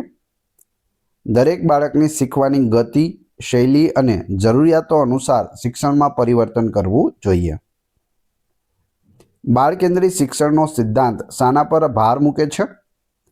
વિદ્યાર્થીની સક્રિય ભાગીદારી, રસ અને ક્ષમતાઓ પર ધ્યાન કેન્દ્રિત કરીને શિક્ષણનું આયોજન કરવું. શ્રવણ, કથન, વાંચન અને લેખન કૌશલ્યોને ક્રમમાં શીખવવું તે કયા સિદ્ધાંત પર આધારિત છે? તો તે છે સ્વાભાવિકતા, પ્રાકૃતિકતાનો સિદ્ધાંત. સક્રિયતાનો સિદ્ધાંતનો અર્થ શું છે? ભાષા શિક્ષણમાં પ્રવૃત્તિઓ, રમતો, ચર્ચા અને ભૂમિકા ભજવવા દ્વારા વિદ્યાર્થીને સતત સક્રિય રાખવો. ભાષા શિક્ષણમાં હેતુ નિર્ધારણનો સિદ્ધાંત શા માટે જરૂરી છે? દરેક પાઠ અથવા પ્રવૃત્તિનો ચોક્કસ શૈક્ષણિક ઉદ્દેશ્ય નક્કી કરવાથી શિક્ષણની દિશા સ્પષ્ટ થાય છે. પરિપક્વતાનો સિદ્ધાંત શું સૂચવે છે? શિક્ષણ ત્યારે જ અસરકારક બને છે જ્યારે બાળક શારીરિક અને માનસિક રીતે ભાષા શીખવા માટે તૈયાર હોય. પ્રતિપોષણનો સિદ્ધાંત મુજબ શિક્ષકે શું કરવું જોઈએ? વિદ્યાર્થીની ભૂલો અને સફળતાઓ પર રચનાત્મક અને તાત્કાલિક માહિતી પૂરી પાડવી જોઈએ. શ્રવણ કૌશલ્યના વિકાસ માટે કયો સિદ્ધાંત સૌથી વધુ લાગુ પડે છે? સંદર્ભ અને હેતુપૂર્ણ શ્રવણનો સિદ્ધાંત. કથન કૌશલ્યના વિકાસ માટે કયો સિદ્ધાંત સૌથી મહત્વપૂર્ણ છે? પ્રાકૃતિક અને તણાવમુક્ત વાતાવરણમાં અભિવ્યક્તિનો સિદ્ધાંત. વાંચન કૌશલ્યમાં પ્રવાહિતા અને સમજણ માટે કયો સિદ્ધાંત ઉપયોગી છે? પુનરાવર્તન અને અર્થગ્રહણ પર ભાર મૂકવાનો સિદ્ધાંત. લેખન કૌશલ્યમાં ચોકસાઈ અને સર્જનાત્મકતા લાવવા માટે કયો સિદ્ધાંત જરૂરી છે? નિયંત્રિત રચનાઓથી મુક્ત અભિવ્યક્તિ તરફ જવાનો સિદ્ધાંત. ભાષા કૌશલ્યનું સંકલન કરવું કયા સિદ્ધાંતનું ઉદાહરણ છે? અહીં જવાબ આવશે સંકલન અને સાતત્યનો સિદ્ધાંત, ઓપ્શન ડી. ચોકસાઈથી પ્રવાહિતા તરફનો સિદ્ધાંત કઈ પદ્ધતિમાં જોવા મળે છે? ભાષા અધ્યયન એટલે કે સભાન શિક્ષણ અને સંચારલક્ષી શિક્ષણ. ભાષા શિક્ષણમાં સંદર્ભનો સિદ્ધાંત એટલે શું? સંદર્ભનો સિદ્ધાંત એટલે શબ્દો અને વ્યાકરણના નિયમોને અમૂર્ત રીતે નહીં પરંતુ અર્થપૂર્ણ વાક્યો અને વાર્તાલાપના સંદર્ભમાં શીખવવા. પસંદગી અને ગ્રેડેશનનો સિદ્ધાંત શા માટે જરૂરી છે? સરળતાથી જટિલતા તરફના ક્રમમાં શબ્દભંડોળ, વ્યાકરણ અને વિષયવસ્તુની યોગ્ય પસંદગી કરવી. માતૃભાષાના ઉપયોગનો સિદ્ધાંત દ્વિતીય ભાષા શિક્ષણમાં ક્યાં ઉપયોગી છે? પ્રારંભિક સ્તરે અર્થ સમજવા અને મુશ્કેલ બાબતોની સરળ સમજૂતી આપવા માટે. લવચિકતાનો સિદ્ધાંત એટલે શું? શિક્ષણની પરિસ્થિતિ, વિદ્યાર્થીઓની જરૂરિયાત અને વિષયવસ્તુ અનુસાર પદ્ધતિઓ અને વ્યૂહરચનાઓમાં ફેરફાર કરવાની ક્ષમતા. વ્યાકરણ શિક્ષણમાં કયો સિદ્ધાંત શ્રેષ્ઠ ગણાય છે? આગમન પદ્ધતિ, ઉદાહરણથી નિયમ અને સંદર્ભમાં વ્યાકરણ શીખવવું. ત્રુટિ વિશ્લેષણનો સિદ્ધાંત શું સૂચવે છે? બાળક કયા નિયમો શીખી રહ્યું છે તે સમજવા અને ભૂલોને અનુસરવા માટે તેનો ઉપયોગ કરવો. ભૂલોને સુધારવા માટે તેનો ઉપયોગ કરવો. મૂલ્યાંકનનું ભાષા શિક્ષણમાં શું મહત્વ છે? શિક્ષણના હેતુઓ કેટલી હદે સિદ્ધ થયા છે તે માપવું અને શિક્ષક તથા વિદ્યાર્થી બંનેને સુધારા માટે માર્ગદર્શન આપવું. સતત અને સર્વગ્રાહી મૂલ્યાંકન CCE, continuous and comprehensive evaluation, CCEનું પૂરું નામ થાય છે, કયા સિદ્ધાંત પર આધારિત છે? જવાબ આવશે શિક્ષણની પ્રક્રિયાના તમામ પાસાઓનું એટલે કે શૈક્ષણિક અને સહશૈક્ષણિક નિયમિત અને સાતત્યપૂર્ણ મૂલ્યાંકન કરવું. ઉપચારાત્મક શિક્ષણ કયા સિદ્ધાંતનું વ્યવહારુ સ્વરૂપ છે? નિદાન અને ઉપચારનો સિદ્ધાંત. હેતુપૂર્ણ પ્રત્યાયનનો સિદ્ધાંત એટલે શું? આનો જવાબ જોઈએ તે પહેલાં વિડીયો પસંદ આવી રહ્યો હોય તો લાઈક અવશ્ય કરી દેજો અને ચેનલ ઉપર નવા હોય તો ચેનલને સબસ્ક્રાઈબ કરવાનું ના ભૂલશો. જવાબ આવશે ભાષાનો ઉપયોગ વાસ્તવિક જીવનની જરૂરિયાતો અને ચોક્કસ હેતુ માટે કરવા પ્રોત્સાહિત કરવું. ભાષા શિક્ષણમાં બહુવિધ સંવેદનાઓનો સિદ્ધાંત એટલે શું? જોવા, સાંભળવા, સ્પર્શ કરવા જેવી બધી સંવેદનાઓનો ઉપયોગ કરીને શિક્ષણને વધુ અસરકારક બનાવવું. સર્જન અને સર્જનાત્મકતાનો સિદ્ધાંત ભાષા શિક્ષણમાં શું લાવે છે? વિદ્યાર્થીઓને પોતાની રીતે વાર્તાઓ, કવિતાઓ અને નિબંધો લખવા પ્રોત્સાહિત કરવું. કયો સિદ્ધાંત સૂચવે છે કે શિક્ષણ વર્ગખંડમાં ભાષાના આદર્શ મોડલ તરીકે કાર્ય કરે છે? જવાબ આવશે અનુકરણનો સિદ્ધાંત. સંબંધ સ્થાપનનો સિદ્ધાંત મુજબ ભાષા શિક્ષણ શાના પર આધારિત છે? ભાષાને જીવન, અન્ય વિષયો અને બાળકના વ્યક્તિગત અનુભવો સાથે જોડવી. ગુજરાતી ભાષા શિક્ષણમાં કયો સિદ્ધાંત સાંસ્કૃતિક મૂલ્યોના વિકાસ માટે મદદરૂપ છે? સાહિત્યના માધ્યમથી સંસ્કૃતિને સમજવાનો સિદ્ધાંત. ભાષા શિક્ષણમાં અસહકારનો સિદ્ધાંત કેવી રીતે લાગુ કરી શકાય? જૂથ કાર્ય, જોડીમાં કાર્ય અને સહપાઠીઓ સાથેની ચર્ચા દ્વારા. જો શિક્ષક ભૂતકાળમાંથી વર્તમાન તરફ શિક્ષણ કરાવે તો તે કયા સિદ્ધાંતનો ઉપયોગ કરે છે? જ્ઞાતથી અજ્ઞાત તરફનો સિદ્ધાંત. સંપૂર્ણથી ભાગ તરફનો સિદ્ધાંત એટલે શું? પહેલા વાક્ય કે વાર્તાનો અર્થ સમજાવવો, પછી શબ્દો કે વ્યાકરણના એકમો શીખવવા. આદત નિર્માણનો સિદ્ધાંત શું સૂચવે છે? ભાષાના સાચા ઉપયોગ માટે યોગ્ય અનુકરણ અને પુનરાવર્તન દ્વારા ટેવ પાડવી. કયા સિદ્ધાંત મુજબ ભાષા શિક્ષણમાં રમતો અને ગીતોનો ઉપયોગ કરવો જોઈએ? મનોરંજન અને રસનો સિદ્ધાંત. જો શિક્ષક સર્વનામ શીખવવા માટે વારંવાર નામનો ઉપયોગ ટાળીને યોગ્ય સર્વનામનો ઉપયોગ કરવા પ્રોત્સાહિત કરે તો તે કયા સિદ્ધાંતનો ઉપયોગ કરે છે? ચોકસાઈનો સિદ્ધાંત. Option B. બહુભાષી શિક્ષણ કયા સિદ્ધાંત પર આધારિત છે? બાળકની માતૃભાષાને સંસાધન તરીકે સ્વીકારવાનો સિદ્ધાંત. દ્વિતીય ભાષા શીખતી વખતે શાંત સમયગાળો કયા સિદ્ધાંત સાથે સંબંધિત છે? ભાષા સંપ્રાપ્તિ અને બાળકની તૈયારીનો સિદ્ધાંત, જ્યાં બાળક સાંભળીને ગ્રહણ કરે છે. વાસ્તવિકતાનો સિદ્ધાંત ભાષા શિક્ષણમાં શું લાવે છે? જીવનની વાસ્તવિક પરિસ્થિતિઓ, સમસ્યાઓ અને ઘટનાઓ પર આધારિત સામગ્રીનો ઉપયોગ કરવો. ક્રિયાપદનું મુખ્ય કાર્ય શું છે? વાક્યમાં ક્રિયા, અવસ્થા કે સ્થિતિ દર્શાવવી.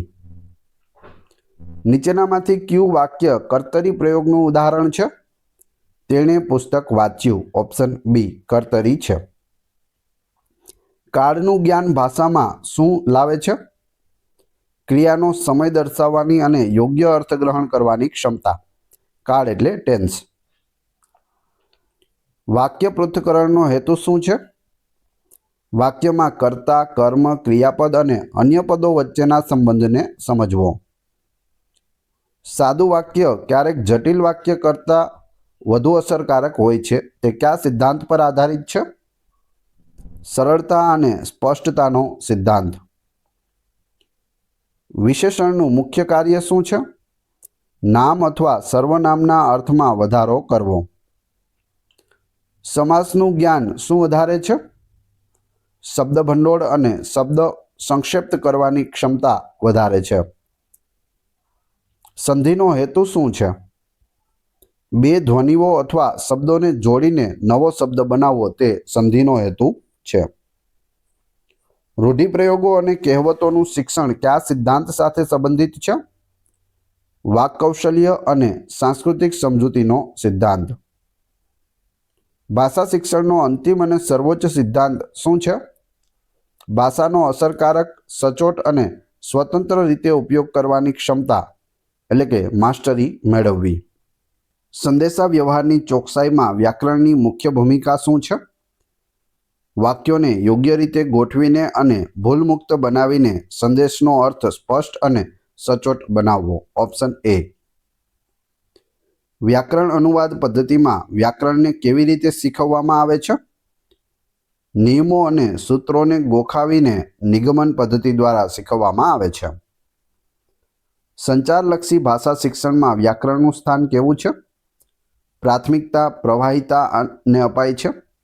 વ્યાકરણ સાધન તરીકે કાર્ય કરે છે જે સંદર્ભમાં શીખવવામાં આવે છે. નિગમન પદ્ધતિ એટલે શું? પહેલા નિયમો શીખવવા, પછી ઉદાહરણો દ્વારા તેની પ્રેક્ટિસ કરાવવી તેને નિગમન પદ્ધતિ કહે છે. આગમન પદ્ધતિમાં વ્યાકરણ કેવી રીતે શીખવવામાં આવે છે? પહેલા અનેક ઉદાહરણો આપવા, પછી વિદ્યાર્થીઓને નિયમ તારવવા માટે પ્રોત્સાહિત કરવા. પ્રાથમિક કક્ષાએ એટલે કે ધોરણ 1 થી 5માં વ્યાકરણ શીખવવા માટે કઈ પદ્ધતિ વધુ અસરકારક છે? તો તે છે આગમન પદ્ધતિ અને રમત પ્રવૃત્તિ આધારિત સંદર્ભમાં વ્યાકરણ. વ્યાકરણનું જ્ઞાન અર્થગ્રહણમાં કેવી રીતે મદદ કરે છે? વાક્યમાં શબ્દોના પરસ્પર સંબંધો અને વાક્યની રચનાને સમજવાથી તેનો ચોક્કસ અર્થગ્રહણ થાય છે. નિયંત્રિત અભ્યાસમાં વ્યાકરણની ભૂમિકા શું છે? નિયમોને પુનરાવર્તન દ્વારા આત્મસાત કરવા માટે મર્યાદિત અને ચોક્કસ રચનાઓમાં મહાવરો કરવો. ફંક્શનલ વ્યાકરણ એટલે શું? ભાષાના કાર્યો અને ઉપયોગો જેમ કે વિનંતી કરવી, પ્રશ્ન પૂછવોના સંદર્ભમાં વ્યાકરણ શીખવવું. વ્યાકરણ શિક્ષણમાં પ્રતિપોષણનું શું મહત્વ છે? વિદ્યાર્થીની ભૂલોને ઓળખીને અને સુધારીને તેને યોગ્ય ભાષા સ્વરૂપ તરફ માર્ગદર્શન આપવું. મૌખિક અભિવ્યક્તિમાં વ્યાકરણની ભૂલની મુખ્ય અસર શું છે? સંદેશની સ્પષ્ટતા અને અસરકારકતા ઘટે છે અને સાંભળનાર મૂંઝવણમાં મુકાય છે. યોગ્ય કાળનો ઉપયોગ મૌખિક પ્રત્યાયનમાં કયા હેતુ માટે જરૂરી છે? ક્રિયાનો સમય એટલે કે ભૂતકાળ, વર્તમાન કે ભવિષ્યકાળ સ્પષ્ટ રીતે દર્શાવવા માટે. વિરામ અને સ્વરભારમાં વ્યાકરણની શું ભૂમિકા છે? વ્યાકરણિક રચનાઓ જેમ કે ઉપવાક્યો મુજબ વિરામ અને સ્વરભાર બદલાય છે, જે અર્થને સ્પષ્ટ કરે છે. મૌખિક અભિવ્યક્તિમાં સર્વનામનો યોગ્ય ઉપયોગ શું દર્શાવે છે? ભાષાની કુશળતા અને વારંવાર નામનું પુનરાવર્તન ટાળીને વાર્તાલાપને પ્રવાહી બનાવવો. ભૂમિકા ભજવવાની પ્રવૃત્તિમાં વ્યાકરણનું શિક્ષણ કયા સિદ્ધાંત પર આધારિત છે? સંદર્ભ અને ક્રિયા પ્રતિક્રિયા દ્વારા વ્યાકરણના ઉપયોગનો અભ્યાસ કરવો. લેખન કૌશલ્યમાં વ્યાકરણ અને જોડણીની ચોકસાઈનું શું મહત્વ છે? તે લેખનના અર્થને સચોટ બનાવે છે, વ્યાવસાયિકતા દર્શાવે છે અને લેખકની વિશ્વસનીયતા વધારે છે. લેખનમાં વિરામચિહ્નોની ભૂમિકા શું છે? વિચારોના એકમોને અલગ પાડવા, વાક્યની રચના સમજાવવા અને વાક્યમાં યોગ્ય અર્થ લાવવો. વાક્ય રચનાનું જ્ઞાન સર્જનાત્મક લેખનમાં કેવી રીતે મદદ કરે છે?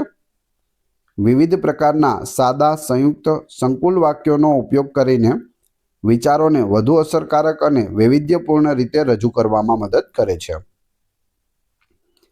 લેખનમાં સમાનતા લાવવા માટે વ્યાકરણની કઈ બાબત મહત્વપૂર્ણ છે? સંયોજકો અને સંબંધક પદોનો યોગ્ય ઉપયોગ કરીને વાક્યો અને ફકરાઓને જોડવા. લેખનમાં કર્તરી અને કર્મણી પ્રયોગનું શિક્ષણ કયા હેતુ માટે જરૂરી છે? વિચારોને વિવિધ શૈલીમાં રજૂ કરવા અને કોના પર ભાર મૂકવો તે નક્કી કરવા માટે. જો વિદ્યાર્થી વારંવાર વ્યાકરણની ભૂલો કરતો હોય તો શિક્ષકે કઈ પદ્ધતિ અપનાવવી જોઈએ? તેની ભૂલોનું નિદાન કરવું, કારણો સમજવા અને ઉપચારાત્મક શિક્ષણ દ્વારા સુધારવી. વ્યાકરણ શિક્ષણ માટે આગળથી પાછળનો સિદ્ધાંત કેવી રીતે લાગુ કરી શકાય? પહેલા સાદા વાક્યોની રચના શીખવવી, પછી સંયુક્ત અને સંકુલ વાક્યો તરફ આગળ વધવું. કઈ શિક્ષણ પદ્ધતિ વ્યાકરણને અલગ વિષય તરીકે શીખવવા પર ભાર મૂકે છે?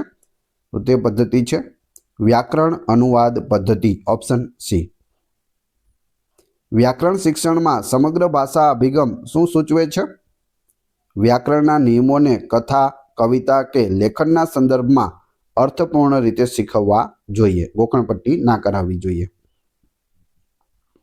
ઉપચારાત્મક શિક્ષણમાં વ્યાકરણની ભૂલો સુધારવા માટે કઈ પ્રવૃત્તિ ઉપયોગી છે?